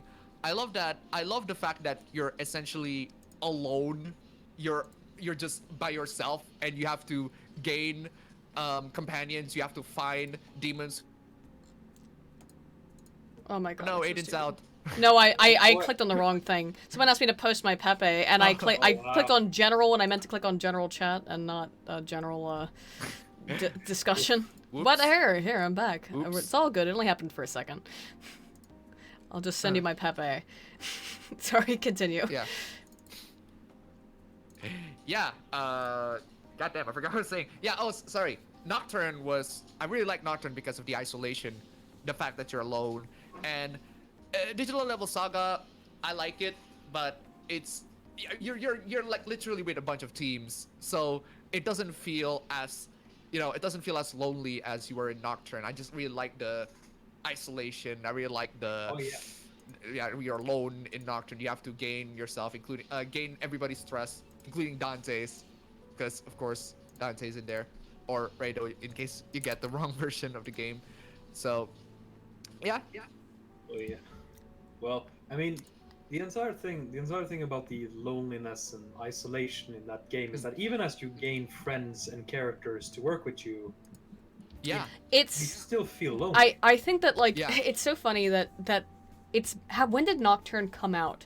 1999? It's No, it was 2003. Okay, so I'm overestimating how old it is. Okay, so 2003. It's an older game, though. But the fact of the matter is that game achieved, in its amazing ability, it's 15 years old to right now. to Oh my God. create a feeling of loneliness and isolation that in 2018 Bethesda attempted and failed at so monumentally in Fallout 76. Just like, holy crap. But that is a game where you legitimately feel like, lonely, and I both kind of love and hate that feeling in video games sometimes, because I do like one of the things I like about JRPGs and RPGs in general is the idea of having friends, that you're not just facing this kind of thing alone, But yeah, man, now that I'm thinking about it, I'd have to replay that. I can't believe it's that old. Oh, and while I have Nocturne is pretty difficult in terms of the SMT games. Yes. Mm-hmm. This just fucking Matador in my life. Oh man, Matador is a fucking bitch. I actually live streamed that entire thing. I beat it on my second try. Then, even then, I grinded on myself for a bit. What's that fucking move called? Luciadina or something like that? I forgot. It's essentially just fuck you move essentially. Then he does it 3 times in a row after doing fucking beast eyes over and over again. Yeah. Oh, I hate that so much. That's why I just always wait until the kaiju, wait until the moon is full, then I actually attack him, because I got a little bit more benefits with some of the personas. But even still, he's fucking. Oh my God. Oh yeah, there was also the weird segments in Nocturne where I forgot what it's called. There's this moments where you collect rings. You go to the tunnels as the demi-fiend. You collect. You essentially collect rings. That moments. I forgot. There was that moment in there. It feels so much like Sonic. Like what? It's just I completely jumped into a different game. It's a Sonic reference. Do you think I was on purpose? Yes, it's a Sonic. Gotta go fast.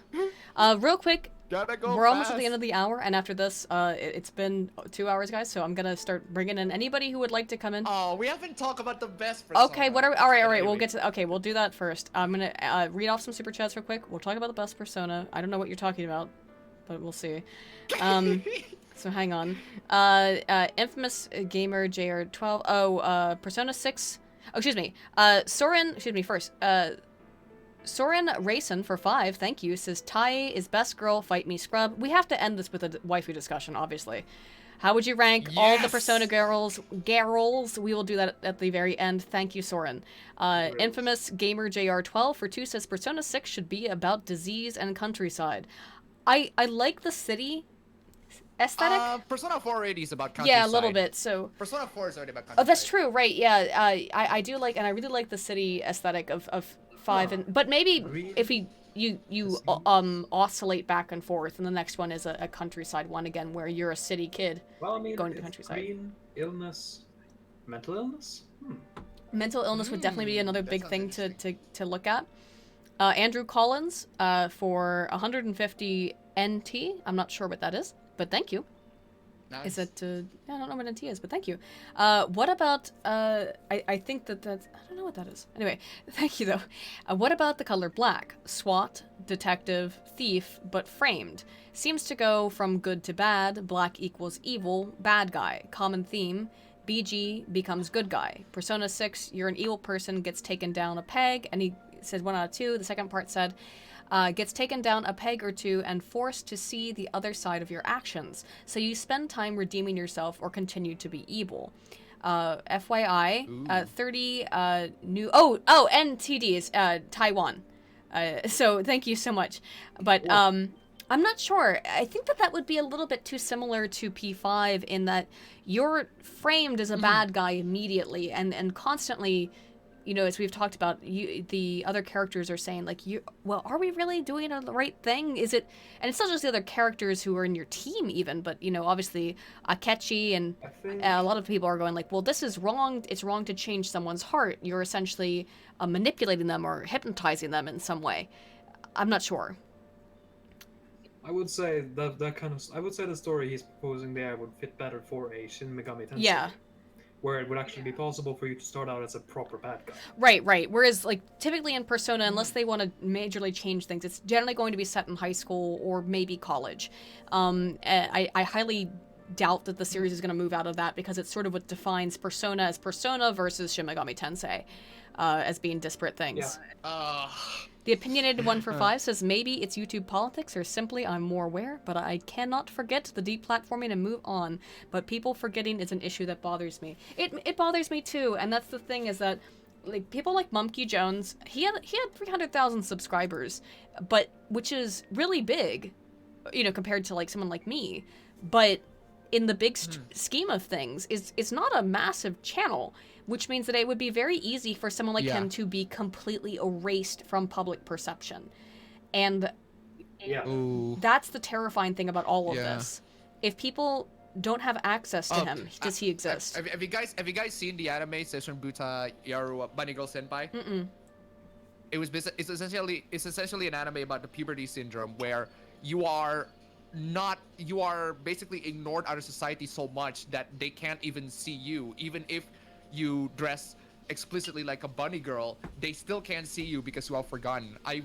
It's really interesting anime that dives into that. Well, there's one of my favorite movies of all time, and I've talked about it a little bit before, and I've used clips from it, is the 1999 made-for-TV movie Merlin, starring Sam Neill from Jurassic Park and fame, and several other movies that are very good, At the Mouth of Madness, for example. But the theme of it is that the gods in that universe only exist so long as people believe in them.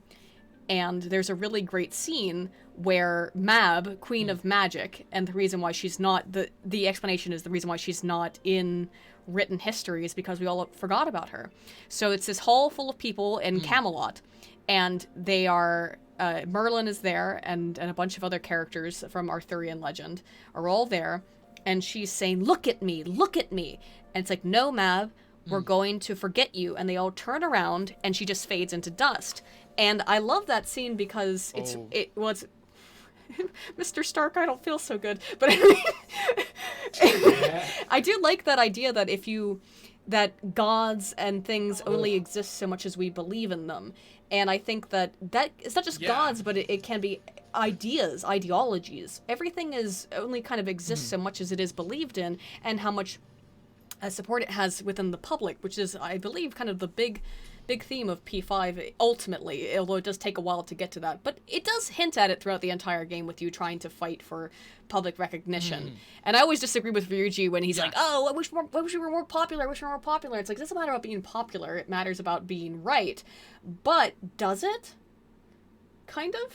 Well, there's one thing we should remember about Persona 5, even though it has the theme of, you know, the threat of being forgotten and so on.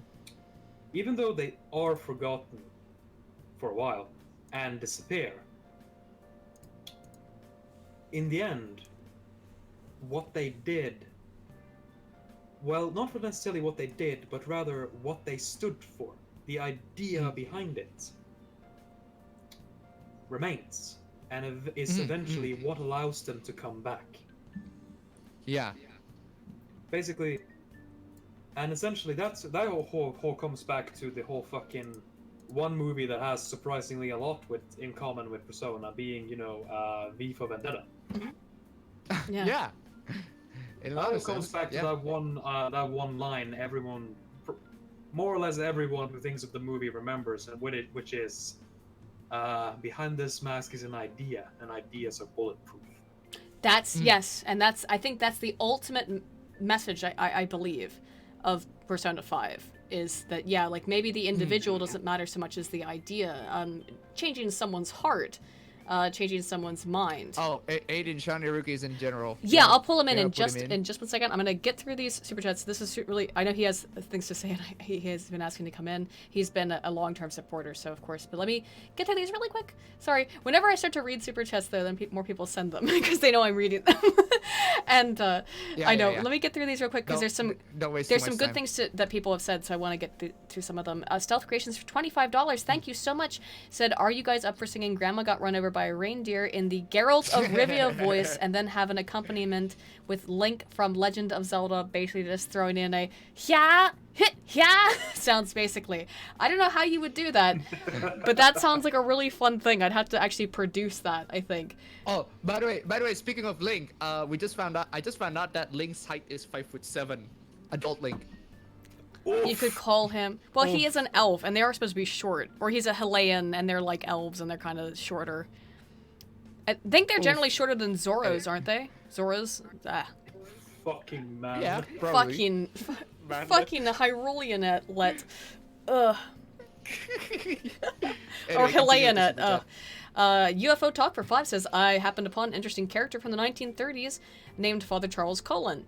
He was deplatformed by his bishop and had 30 million listeners. I actually just looked that up, looked him up a little bit, and it's very interesting. I'll have to look into him more, but this is not a new thing. Sometimes it feels like things are new, but really, we're always going in cycles, I think, in society a little bit. And right now, we're just kind of in a really bad period where there's people in charge who have the ability to really shut down others. And finally, Rith ZX for 10 says, Kamen Rider Den-O had a similar theme with one of its characters. His powers come from people's memories of him, and as time goes on, he's gradually unpersoned. I haven't watched that.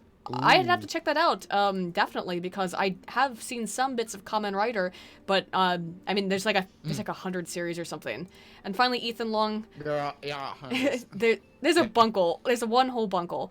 Ethan Long for 10 says, evening guys and gals. Appa, your end of the year meme stream was epic. Also, is Black Clover any good? Hey, thank you. Looking forward to watching you guys in 2019, and a happy new year. Happy New Year's to you as well, Ethan.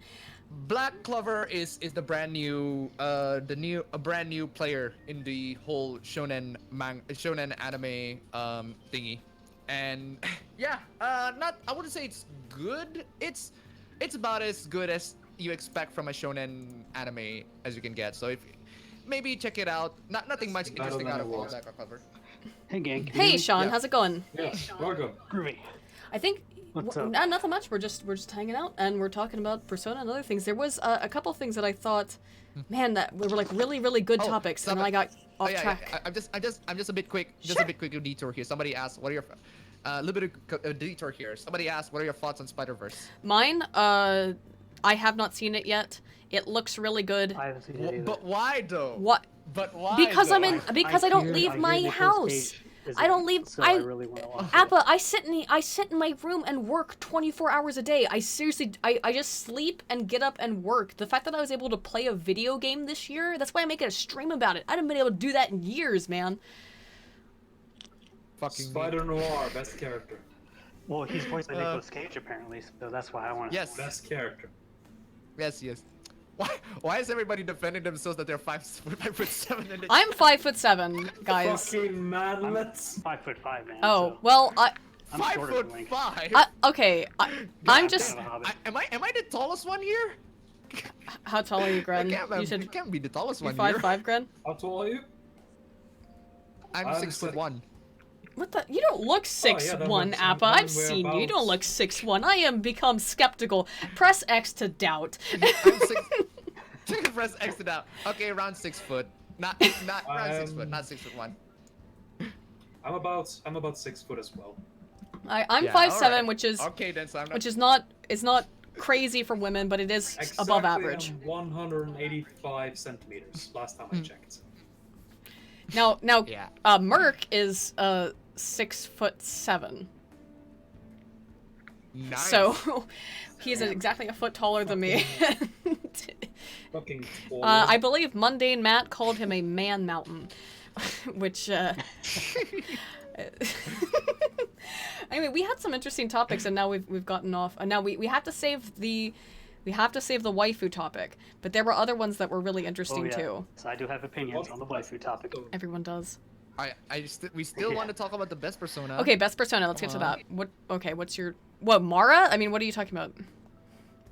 No, sorry, not the best persona. Oh, the best game. As in the best persona game. Okay, this is a big. I have to say, at this point, I am gonna say it's 5. I'm gonna say, and here's why. Okay, 5 is the most. And I love that's hard for me. Like somewhere in my heart, I'm dying. It is really I'm really struggling to say that. But here's why I think that it's a multivariate rationale. First of all, because I think it's the most accessible. I used to think 4 was the most accessible, but this one is more so. And accessible is not a nasty word. A lot of people want to make it 1, but it's not.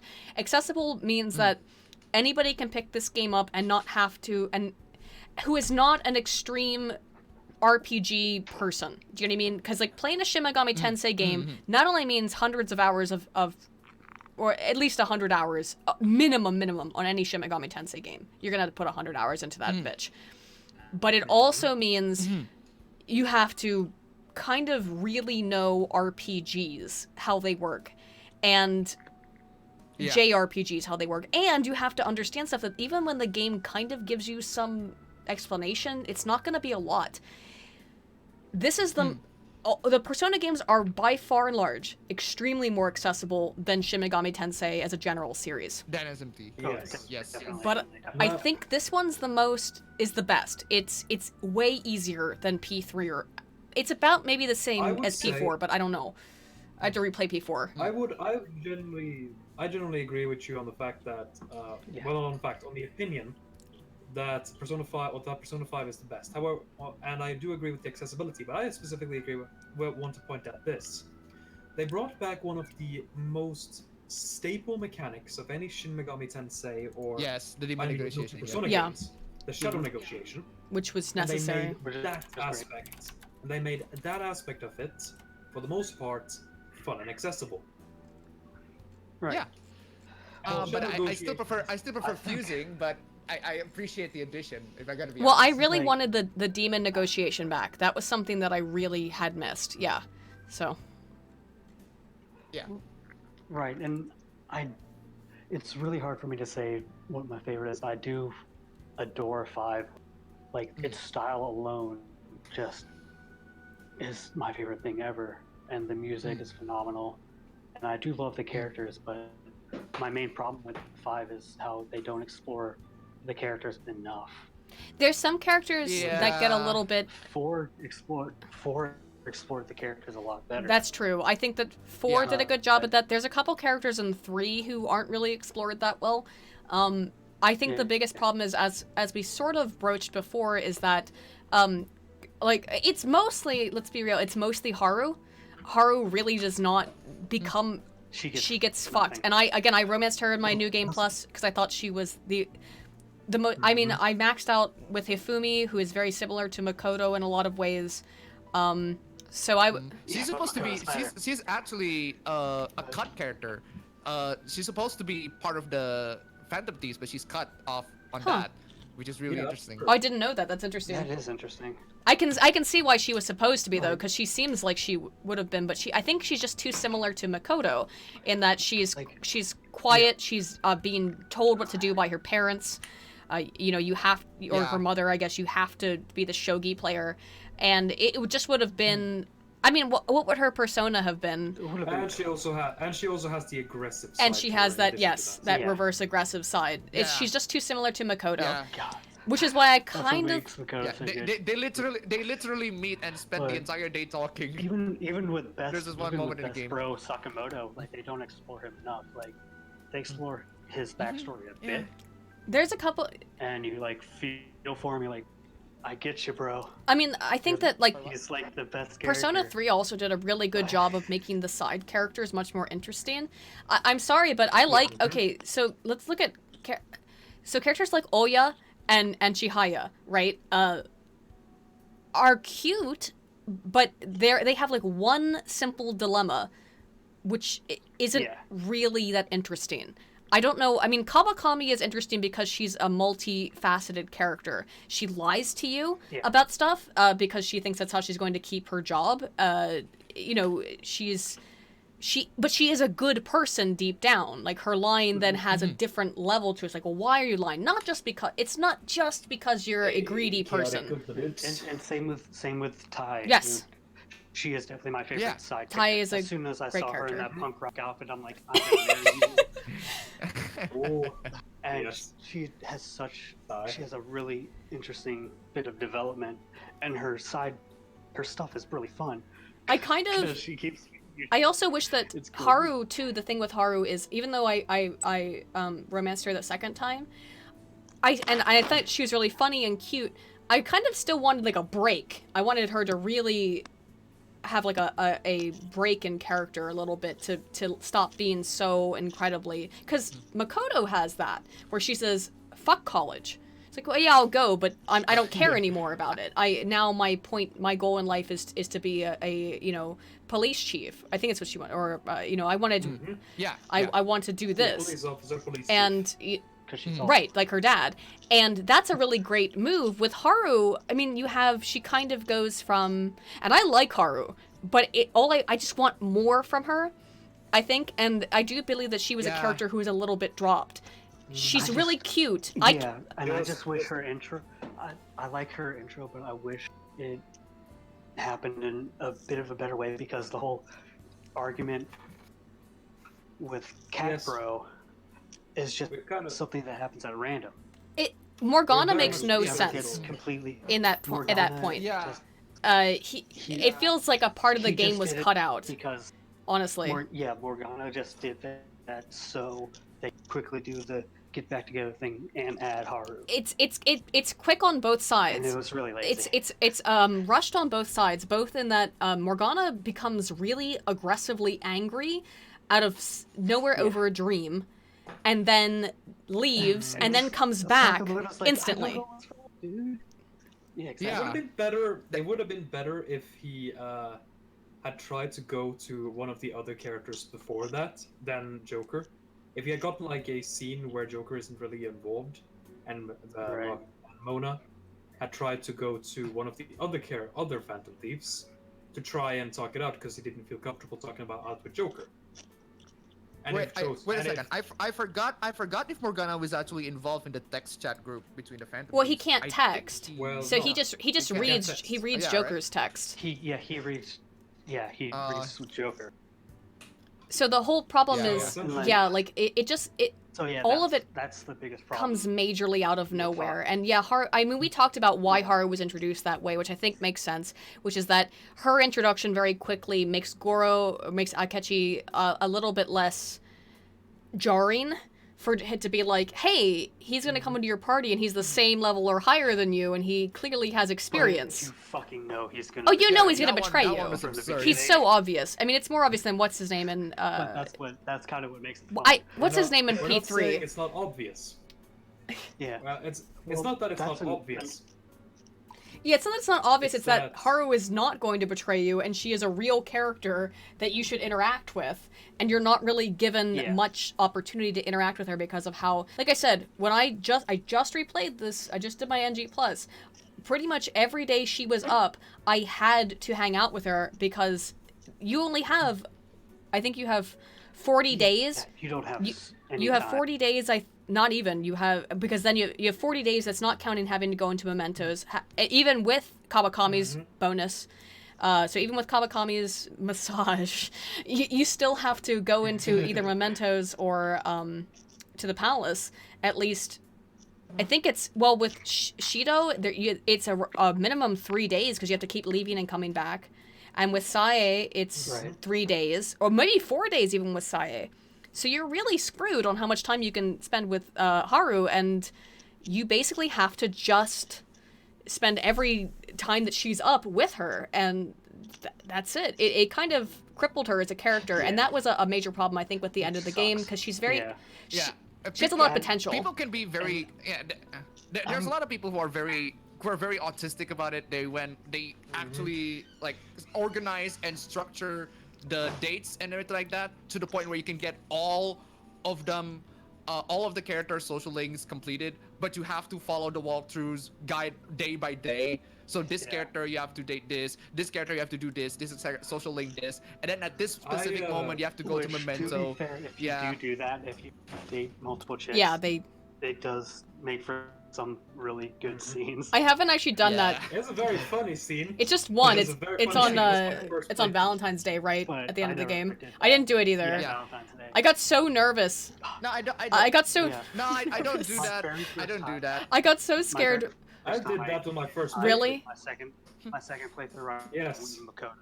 Well, when it says, like, choose your words carefully, like, I've played enough of these games to know what's going on. I gotta choose a waifu now. Yeah. And, I basically, I turned down, because, Tae, I liked her, but I wanted to go for Makoto because, I just did. I liked Makoto, I liked her character a lot. I loved... honestly, for me... Equally, so that's why for me at least, Makoto is the best, like, the canon, should have been the canon She kind girl, of is. because every single...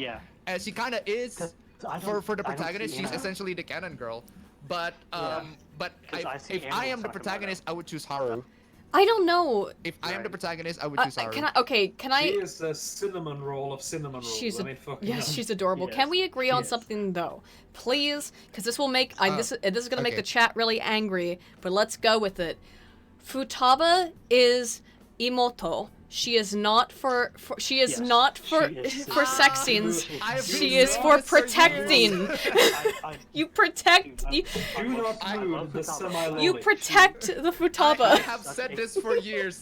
I don't know how anybody I do not understand. I love futaba, but I don't know how you can sexualize her. I mean, again, Sojiro straight up says, "Hey, could you not?"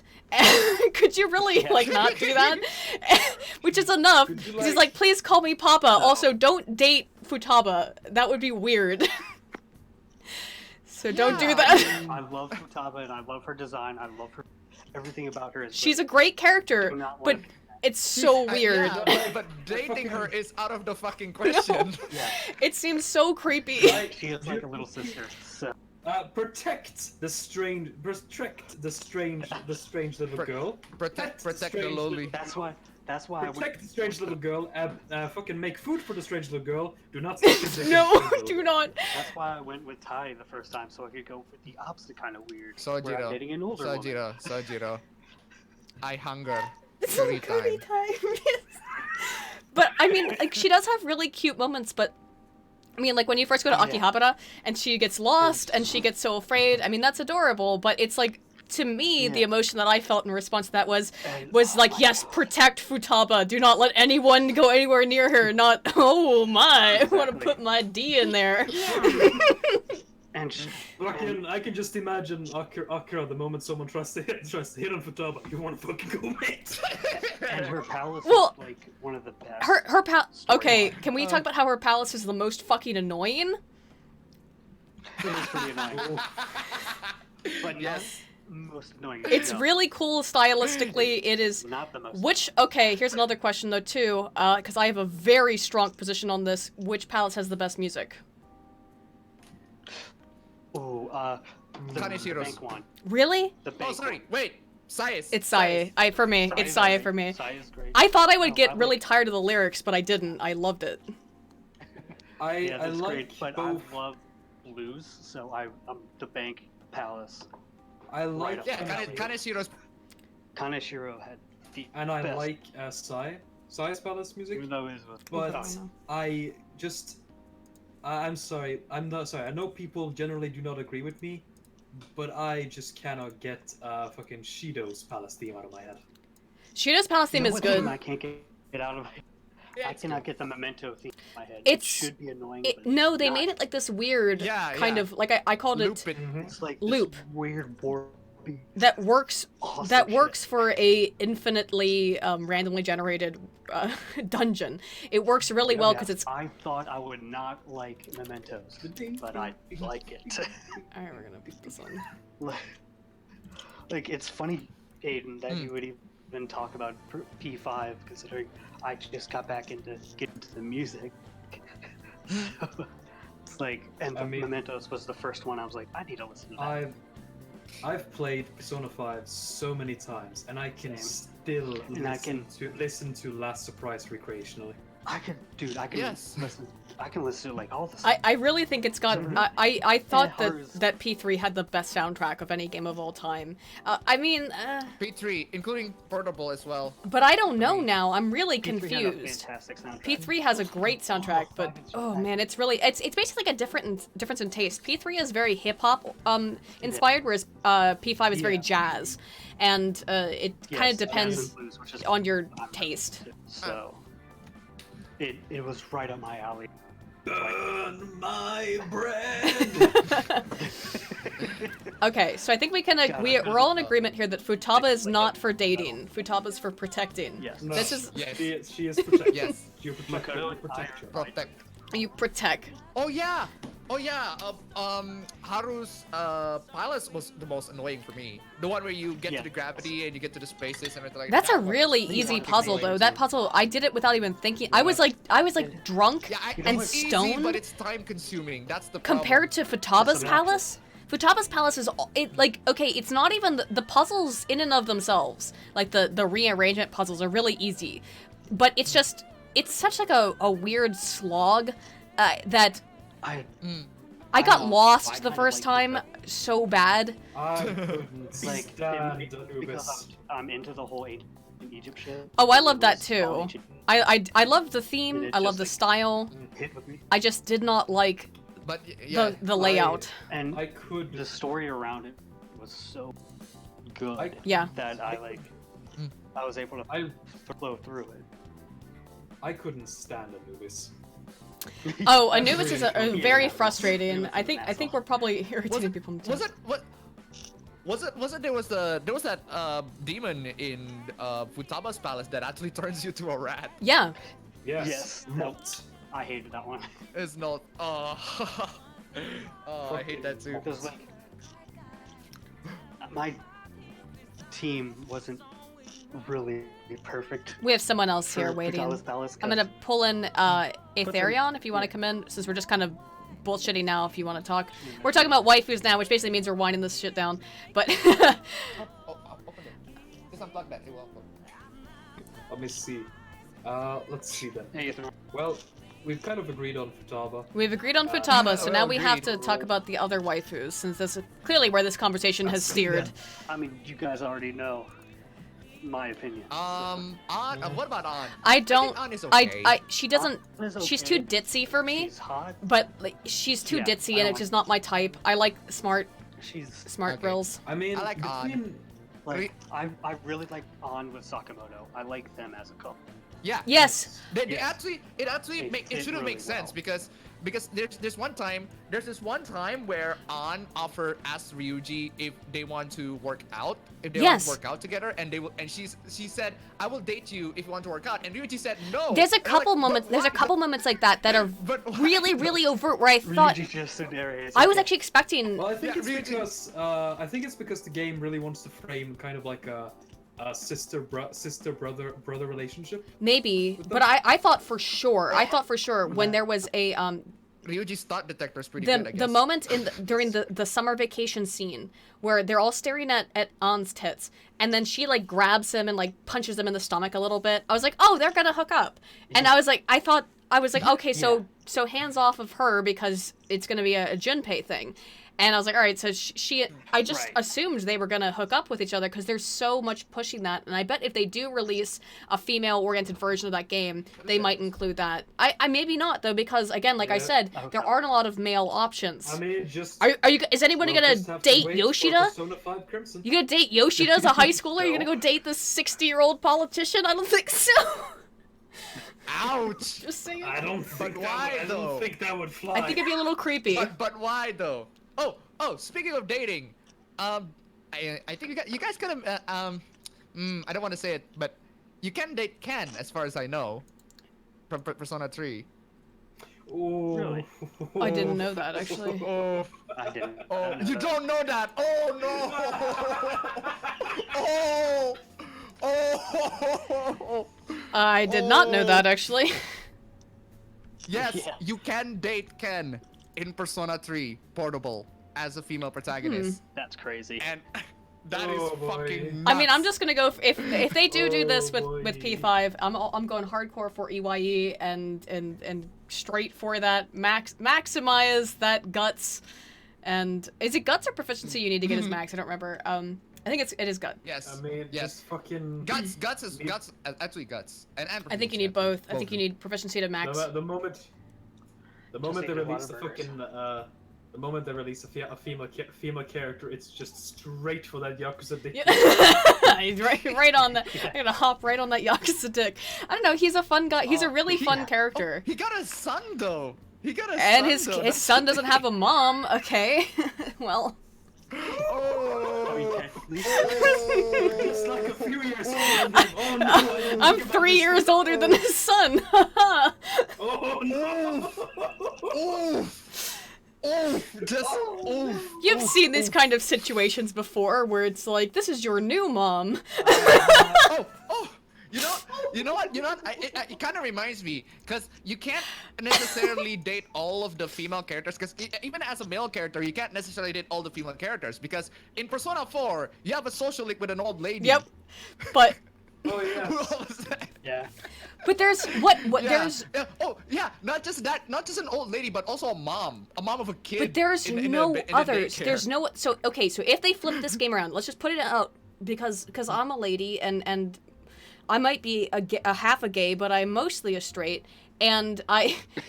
Okay, here would be my options. Oh, it's 80% straight. Ryuji. You're a woman. You're always a little. Yeah, exactly. Ryuji, too much of a friend, too much of a bro. I want to be friends with Ryuji. I don't want to date him. He is a bro. I did want to kind of date Junpei, but that's because Junpei was so stupid. It was cute. I mean, Ryuji's stupid too, but it's a little. I feel a little differently. Maybe I'm older. No love for Yosuke. No love for Yusuke. Oh, hang on. I'm getting there. I'll bring you in. Hang on.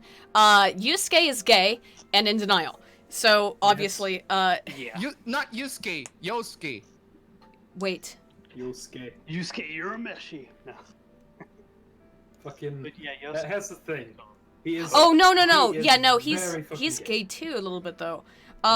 Okay, so Yeah. I would say Yusuke is pretty much. well, gay. I mean, like the scene in the boat when you're in the rowboat. Yes. and Yes. And it's like I want to draw this couple because they are in love and in a boat, and it's like, well, we're in a boat. Okay. Oh, and then the best. But that's not the best part. The best part of that is that when the couple are brother, they notice him drawing, and they're like, "What are you drawing?" I'm You're drawing you pure two in love. Brother But and we're sister. Brother and sister, though. Oh my god. Oh my god. And then so Yusuke I think is too gay. I'm also just he's not my type. He's not my type. He's too feminine. Just a quick thing. According to the Shin Megami Tensei wiki, apparently there was some dummied content from P4 that revealed that Yosuke was apparently yeah, I've heard that. a romantic partner. Wait, Yosuke was confirmed gay? Yes. Oh. Yes.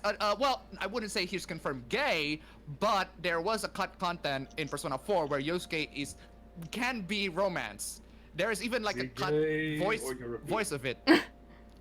There's even like cut voice of it. The more you know. Oof. I would say though. Oof, indeed. So Yusuke I think is kind of. I mean, I know the kind of lady who would go for in P5 for Yusuke. I know that there's a specific kind of woman who really likes that kind of, like, sensitive artistic guy. but it's not my type. Outside of that, what's left? What's left? You can't do a catchy. He can't be a real option because he's a bad guy. And his social link is also automatic. Yeah, and his social link's automatic. So he cannot. Social link is automatic. True, that's true. So that. But Mishima though. Oh, it's Mishima. Okay, I actually even forgot about Mishima. Okay. Oh, you mean the ultimate male son? Okay, yeah. I can see how some people might like to date Mishima. I can, but really, Mishima would make the only other male confident. The only other male confident though is Tora, the politician who's like 60. That's not gonna appeal. Yeah. I mean, you wouldn't want to some people like that. Maybe. I mean, some people like oh my god, I can't imagine how weird that would be though. How freaking weird. I mean, yeah. Again. You can't. I guess you can't date everybody who is about opposite of your gender. But okay. I'm just looking at the numbers. We're just looking at numbers. In Persona 5, as the protagonist, as Ren, how many women do you have to choose from? You have Tai, Chihaya, Oya, Kawakami. That's 4. Let's see. Haru, An, who am I forgetting? Futaba. Tai. I said Futaba. I think there's like 7 or 8. There's like 7 or 8. Best girl Makoto. Hifumi. There's a lot. There's a lot that. There's a lot from the female. Yeah. There's a lot of waifus that you can pick from. So, but as a female protagonist, you have Ryuji, who's an idiot, Yusuke, who's clearly gay, an old man. He's just more interested in his own. I guess so. Yeah, Iwai. And then the true husbando, Iwai, which is, by the way, Mark's got to go to work, so. Huh? And then Mishima as well. I mean, Mishima is an option. And Mishima. is an option. Mishima would be one of the options, but I think that it's still they'd have to add at least 1 or 2 more like viable romance options, and that would have to be pushed in there somewhere. Does anyone know how old Iwai is? I'd have to also say. Oda, but then again. No. That is a big no. That is a no, but then again, Ken is also an option, so that could be a yes. No. Off limits. Absolutely disgusting. If it becomes an option for a female protagonist.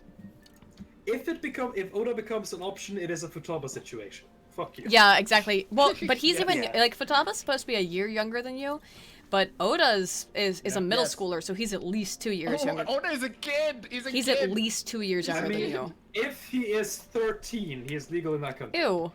That's weird. No. Yeah, no thanks. No thanks. That's fucked. That is very fucked, but it is true. I know he's your senpai at playing shooting games, but no.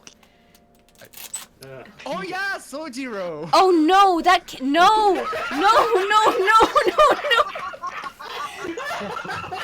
no, that's another big no.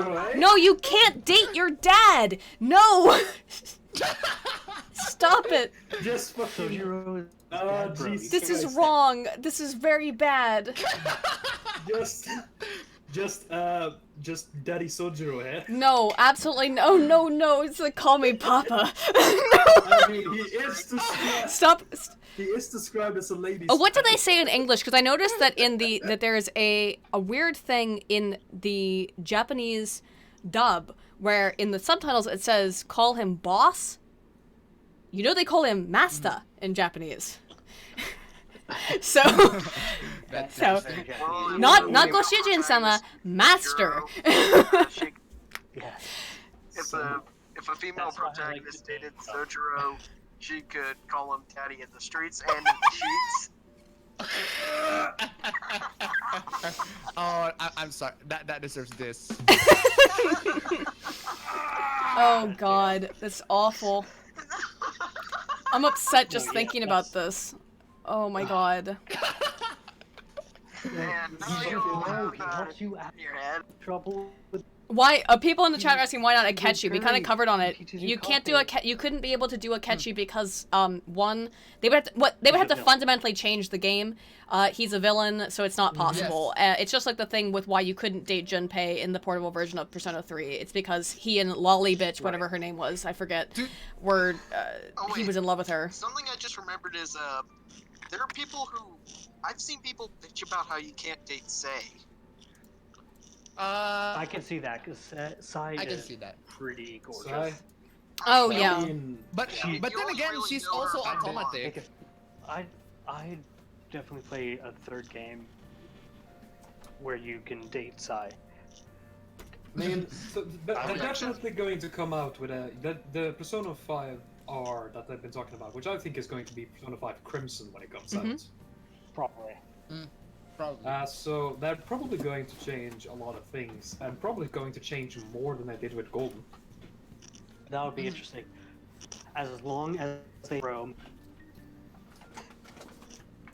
That's the thing I hated about Golden, is they grew Naoto's hair, and they made her not a tomboy. And I'm like, I have a copy of the original Persona 4 that I need to start playing again. yeah. There's a lot of games. I need to Yeah, I just playing again. If I remember right, right after was it? Oh yeah, it was Kanji's palace. I mean, Kanji's dungeon.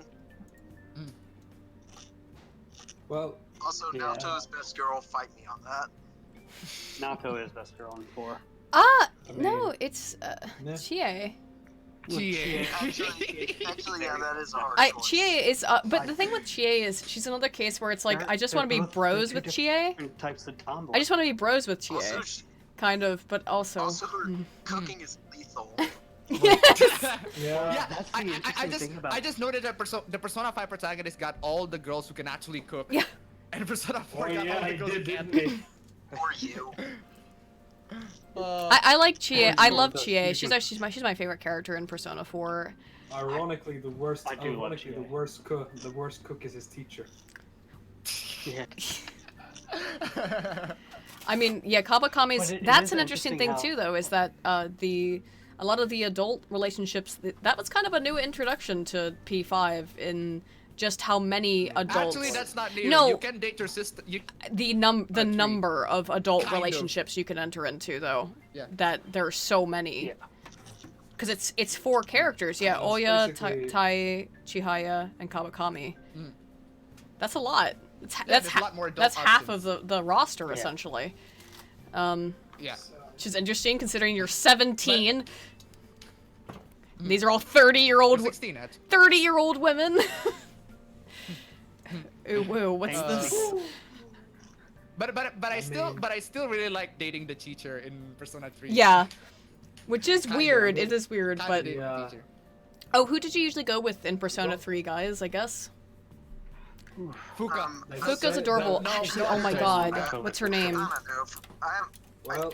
I have a copy of it, but the beginning went way too quickly for me. Like, it kind of dropped me in there without explaining everything. But if I have to choose from the characters I do know, either Yukari or Aigus. Aigus is the true waifu, but I also have a real big thing for Yuko. Mitsuru. Mitsuru is my girl. See, Fuka. No, Fuka. Fuka's a really close, like, I would say third. I mean, my first pick is Aigus, then Yuko, which is the track team or whatever club you join. The brown girl. Okay. Yeah. You know what I'm saying? So I'm the only one who. And then probably In Persona 3, I don't actually choose anyone most of the time. Huh? Why's that? I only, because because the wife was the shit. No, not really. It's more along the lines of, to me, the main character of Persona 3 doesn't really seem to me like he would seek the dating a type. relationship. Yeah, I can see that. He's the virgin protagonist. Kind of. The insult I guess, protagonist. No. Yeah. Mitsuru is definitely. Mitsuru is a good wife. She's pretty good. Pretty good waifu. Pretty good waifu. I guess Especially if I in had to 4 choose... Arena. Dude, her design in 4 Arena, fucking bueno. I think it's the same thing where Yes. the lover's persona is almost always kind of underwhelming. The lover's Yeah, confident. The lovers, It's because they can't do much with Case love. in What point, can you do with it? Yukiko. actually, wait, Yukiko is priestess in Persona Yeah. 4. Oh, really? Ah. Yukiko is priestess in Persona 4. The lover in Persona 4 is Rise. Yeah. Rise, yeah. Okay. It's always sort of underwhelming. I don't know why, because like I'm not really into Yukari. I'm not really into. I wasn't into An. I don't know why. I mean, Mitsuru is a much better choice, I'd say, over Yukari. Yeah. And Fuka is of course I like- waifu, is true waifu material, and she's even though she's like she has many of the same, obviously because all these games are fucking the same thing. She is very similar to Futaba, not just in name but in everything. You know, she's basically the same character, but I think that it's more acceptable to be down with Fuka. She's actually I guess wants to hop on your D from second one. I just liked her because she's a robot. Yeah, she's a robot. I just liked her because she's a robot. Oh jeez. I mean, Best human girl. To anyone watching that, you just like I the have not chain gun. played P3 yet. there is an argument to be made for the possible modifications. That's what I'm gonna Yeah, say. do not. But I only know the. be careful about sticking your I only hands really know the. anywhere. Do not fist android girls. Do not fist androids. Exactly. Quills. I would say this, You can't guys. put It androids. is, and where I'm at, it is 11:40, which is 20 minutes Same to here. midnight and to the new 12:40. year. So 12:40. you're on the other, but prepared you're my on the whiskey other that I'm side of gonna the drink planet. Actually, we can stream for 20 more minutes because we can actually. Let's hit the new Yes, year. to the new Let's hit year. the new year, guys. And we've driven. I actually don't think Okay. we've driven a lot of people away. I think Right that the then. honest fact of the matter is that people are probably doing fun things on New Year's outside of in the background. listening Well, to YouTube streams, background, particularly where we're talking about probably. waifus, which is like kind of the weirdest thing you can be doing. Although I have really enjoyed this and thought it was really fun. I know it's not the weird. Yeah, that's for sure. Yeah. You could be doing something weirder, but I just want to say thank you guys all for coming we could on. be talking about furries. Ew. Thank you for having me. Oh, no, dude, like, I want to do more streams like this and more fun stuff. And I think this has been a really fun stream where we actually got a lot of actual discussion done. In addition, we Yes. actually talked about some of the major themes and some of the philosophy and psychology stuff, the politics stuff. And we talked about the waifus. waifus, which is what's important. Well, Yeah. that is. That we have to save that to the last. So anyway, now let's do the serious, but very serious, and rank them. Okay, ranking of the waifus. In P5, a ranking of the waifus. Oh, shoot. Let's start Makoto's with. best. I'm I'll saying start Makoto with the best girl. I do love my I'm saying Makoto best girl in P5. She's so well developed. She developed, but I mean like This Toho fan agrees. she actually does have probably the best character arc. She has the best. Yeah. She's the most interesting female character that gets the most development. Haru needed more. She had so much potential. So I would put the best girls. It's Makoto and then Futaba. But again, Futaba's not for date. She's only for protect. She is untouchable. She's an untouchable. Are we saying characters or are we saying waifus? Because if it's waifus, Futaba's off the plate. Like, she's off. Yeah, she is an untouchable. Out of She is the an question. Okay, so if we're saying waifus, then I would say Makoto, Haru, Kawakami. No, it's a real tie between Kawakami and Tae. I don't know. I like them both about equally. And then after that, Oh, by the way, are we talking about dateable waifus or waifus that are waifus in dateable general? waifus That's the in thing. P5. They can't be the same. Yeah, they can't be the same. They can be. Because if we're gonna talk about non-dateable waifus, Sai would be on the top for me. Sai? Yeah, I wish it would be That's nice if true. Sai was an option. Survivor. I mean. But dateable I will waifus. just say this. Taya is a better cook, so I would put her above Kawakami. Tai. Oh god, yeah. Well, for me, Makoto and Tai are tied for first place. Tai is really And good. Sai. I feel like I kind of liked Haru almost because she was so mysterious to me the first time, and then she didn't really stand up. Haru is 4 for me. She's really cute. I don't have as much of a. She is cute. I don't. She- Yes, she is very I cute. do She's a enjoy second her. role. After that, Also, she has I think incredible sadistic yes. side. After that, I think Oh, yeah. really I like that as well. Have you guys seen the Mementos jokes? There's like an entire compilation of it on YouTube, and I just like put it in the background. It's just the characters just talking, the conversations they have. I just fucking love it. And Ryuji and Morgana singing, it's just the best thing ever. I just love it so much. Ryuji is just. I'm working on the railroad. Can we kind of agree that maybe worst waifu is Oya or Chihaya? Yeah. It's one of the two of them, I would say. I would say Oya is much worse. Oh yeah. I'd have to. I would say Oya is much worse. I kind of like her. I like both of them Yeah, okay. Chihaya is okay. They're both okay, but Oya, I don't like her. I really don't like she's Oya. annoying and she's a journalist, you know. Ugh. Ugh. She reminds That's me. what I She like. reminds me She's the too only much. thing, Like her she's the only design is character fine. aside from Like, the Atlas dropped the ball. Aiden, you're probably one of the few who's actually gonna get this, but she reminds me way too much of a sassy female knuckle. Oh, kind of. Why? Just because she's drunk? Yeah.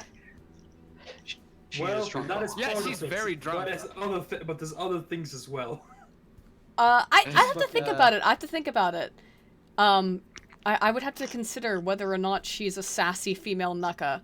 But, I mean, I don't know. Merc's here. He watched me play the game. Do you remember the journalist character, Merc? The journalist character who's kind of annoying? The lady who wants your dick, clearly. But most importantly, your information dick. Oh god, yeah. Is she a sassy female nucka? I wouldn't go. There's not enough hard R's. Yeah, if you didn't hear, he said that she doesn't use enough hard R's. Well, I mean, fair enough. She doesn't use enough racial slurs, so... I think that's because Okay, guys, can we all agree that Lala Escargot should be an option?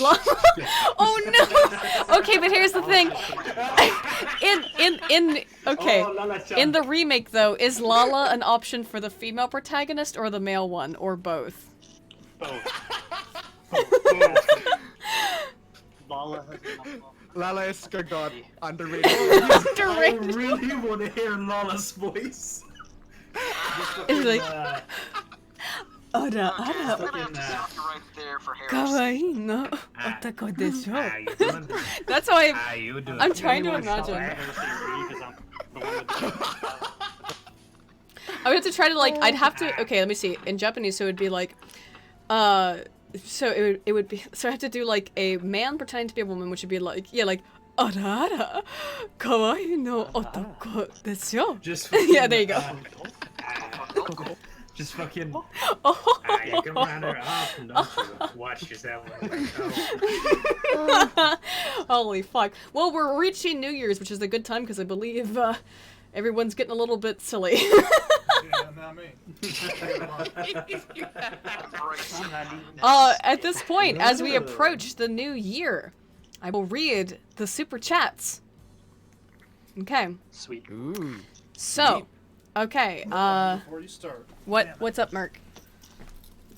Merc's gotta go to work. Unfortunately, he has to go to work. It's 11 p.m. I know though. but he works at night, so he has to go to work right now. Oh. So stealth. It makes sucks. sense. Stealth Creations for 10. Thank you so much. Says, speaking of little guys, how do you like to play as someone like Meliodas from Seven Deadly Sins in Smash, or even in AAA titles? That guy needs all the love he can get.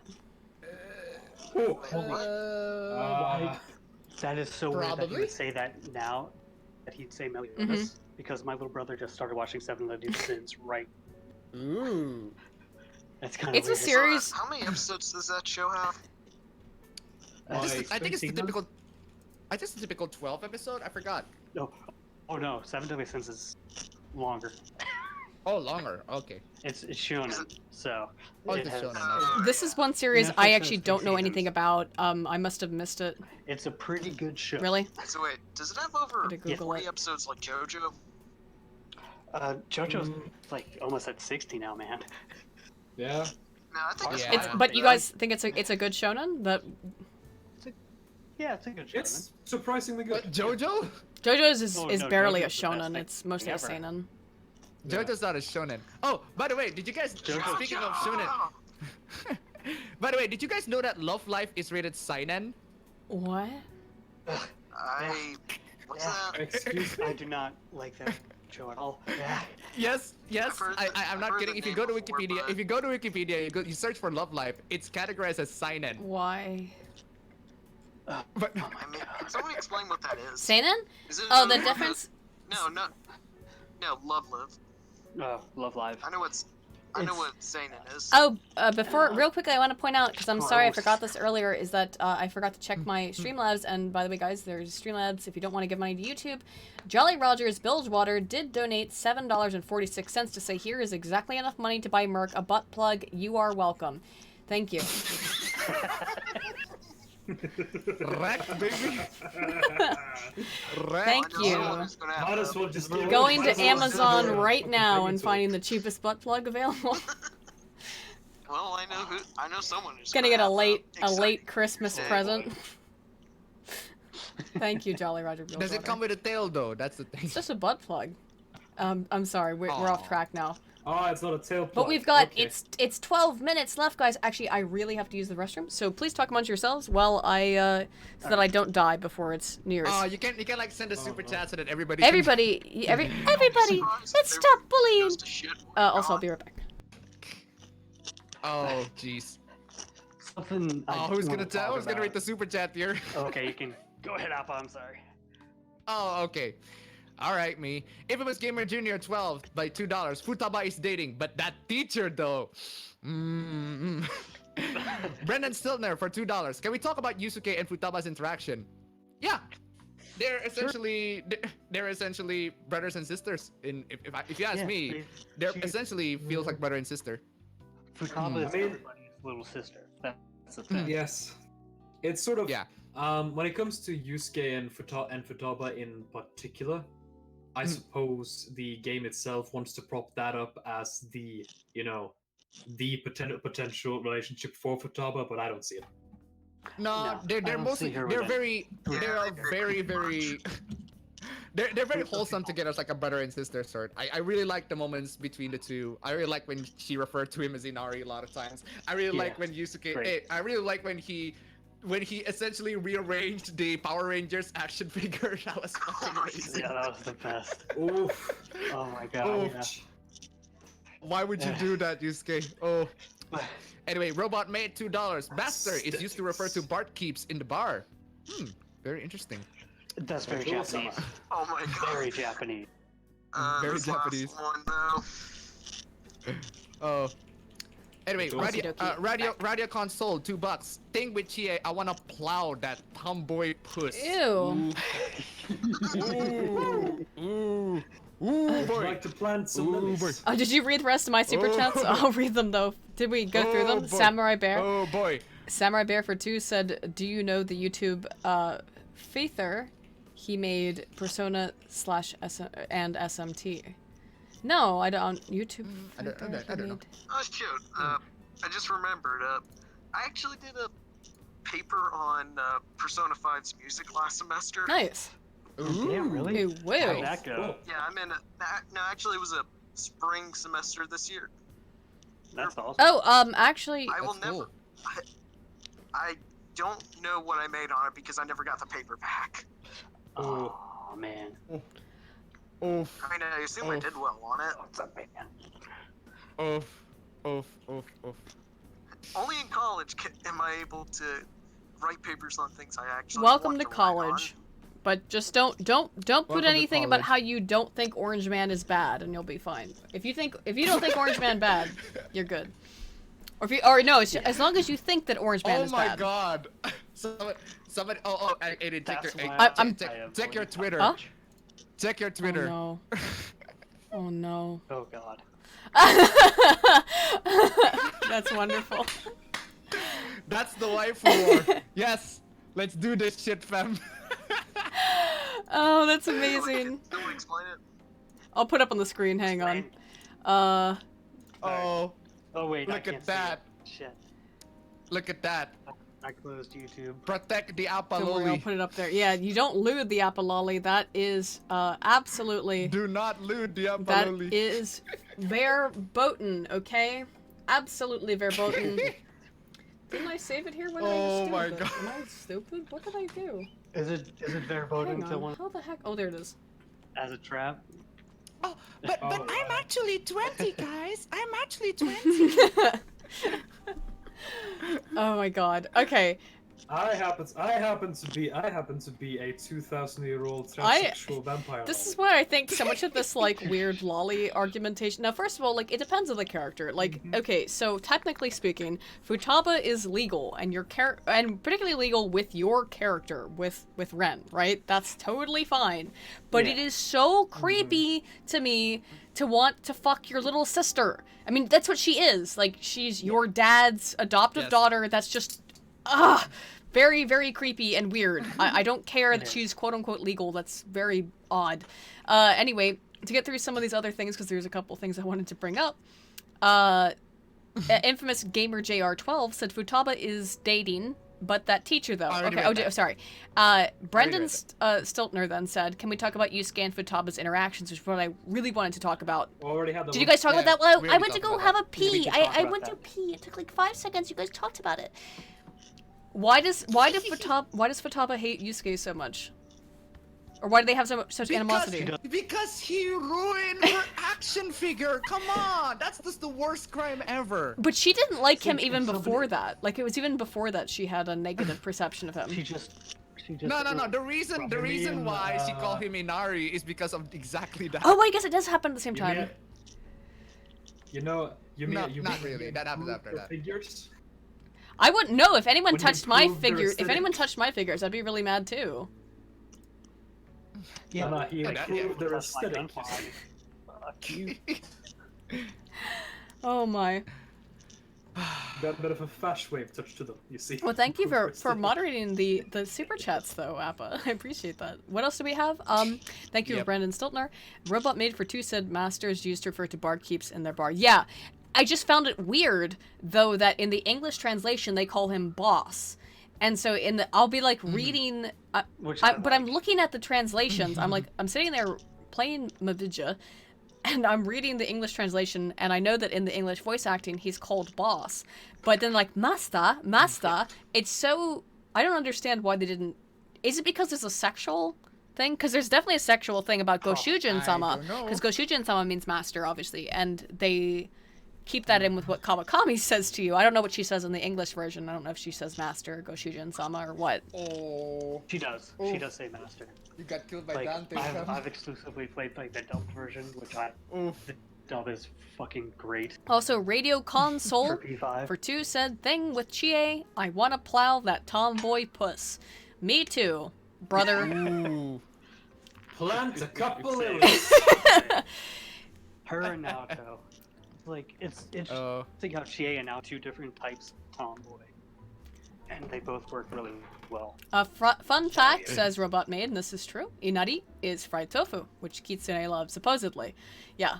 I mean, that's all part of it, yeah. So, it's, yeah, she does have a weird relationship with him, though. I guess it's just because he fucked up her Power Ranger sort of figmas. Well, it's because their personalities are extremely similar, yet they are just different enough where it doesn't click. Right. I think that's because like she gets along fine with everybody else for the most part. Anyway, we're really fast approaching. We got 4 minutes left to the New Year's on the East Coast of the United States. I mean, 4 minutes. Yeah. What can we do in 4 minutes? What can we? Well, I mean, like we can. Well, what can we do that would be really, I don't know, rude or weird or something?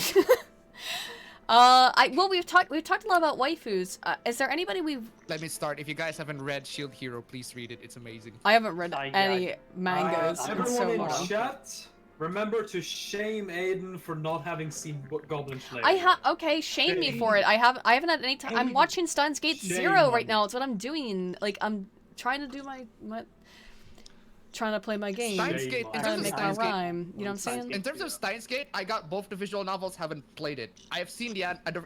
Play the I haven't played the second one, but at least play the first one. It's actually really good. You got another super chat, Aiden. I did. Yeah, it took me a while Incest. It took me a while to get. Infamous Gamer JR12 for 2 says incest is wincest, futaba is they. No, I can't do it. No, it's wrong. It's not appropriate. I don't like it. I don't like it. Why? Why? I don't like it at all. I do not like it. Why would you? I actually thought about it, and I'll tell you the thing is that I was sitting there playing it on my New Game Plus, and I got to the point where it's like where you have to make the decision whether or not to romance somebody. And Mark was sitting next to me, and I was like, no. I was like, I love Futaba, but this is an absolute abomination. I cannot. You cannot. You cannot.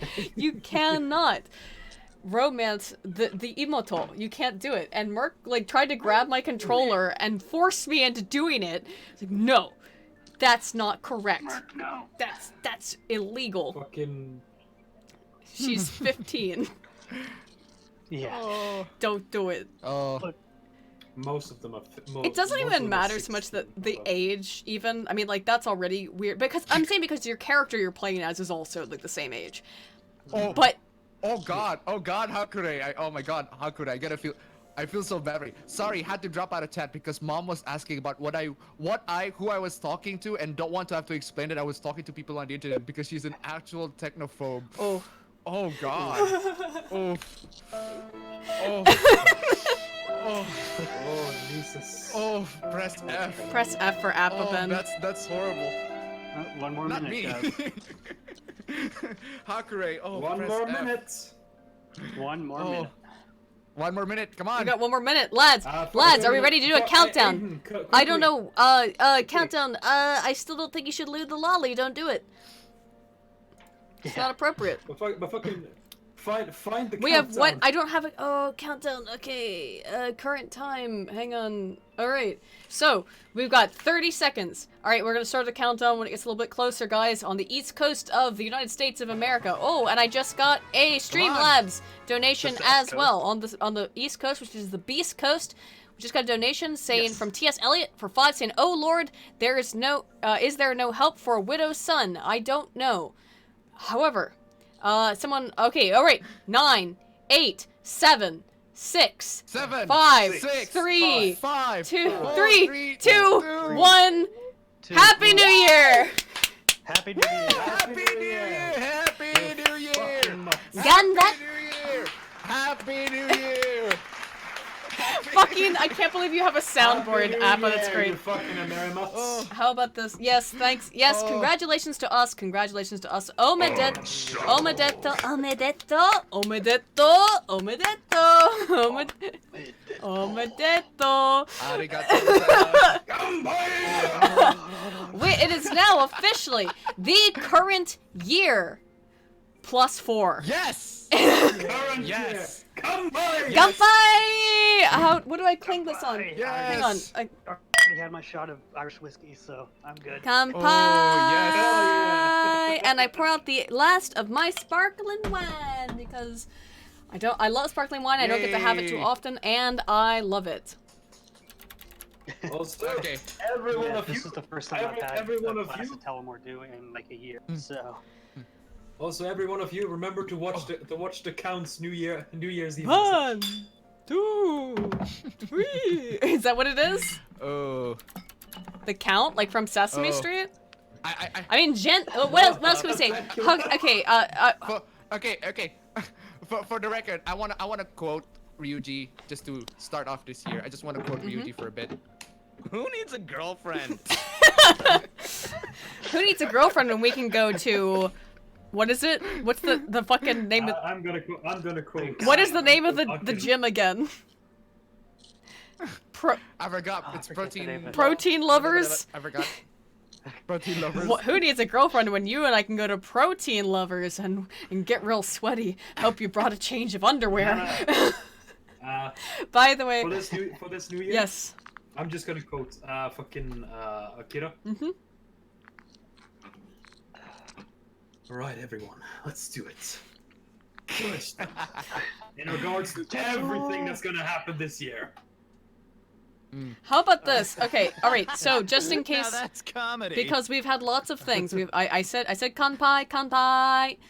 Let's also, the other ones I know are okay, dzień dobry to my Polish viewers. Dzień dobry. Is that it, right? That's like it's I know the Mandarin. It's like good day. What is cheers in Polish now? I can't remember it. Oh, come on. Oh, man. My brain, I've had a bit to drink, so, you know, it's not working like the best. Come on, Cyrilla. Come on, you know Polish. Is it not, that's, I think, good day. What's cheers then? I forget. Oh my god, come on, brain. The chat Told should you, help I you, just though. played it. Okay, there we go, because I couldn't remember how to pronounce it. Hooray! Also, Right. how about skull? That one's easy. That one's very easy. Skull. Is it the same thing in Norwegian, Joker? Or Gren? Gren, it's skull. Yeah, there you go. That one I got. Yeah. Gunpei is the man. It's very similar to the Japanese, which is nice. Interesting. I don't, Yeah. in what language? Zenobim Godot. Mandarin. Huh. It's interesting. Kanpai. Chinese. And what is it, Mandarin again? Gunpei. Kanpei. That's really cool is that sometimes when I listen to Korean stuff, of which I speak absolutely zero, I'll hear cognates. Same. I'll be like, whoa, what the heck? That was Japanese. And then it's like, no, it's not. It's just really similar. I've Right. been And, watching more and more Korean to- movies, and yeah, there's a lot of Japanese and Chinese mixed into the language, which is really cool. To any Russian, to any of the Russian viewers, Zenobim Godot. Hell yes. Oh. Insert Soviet theme here.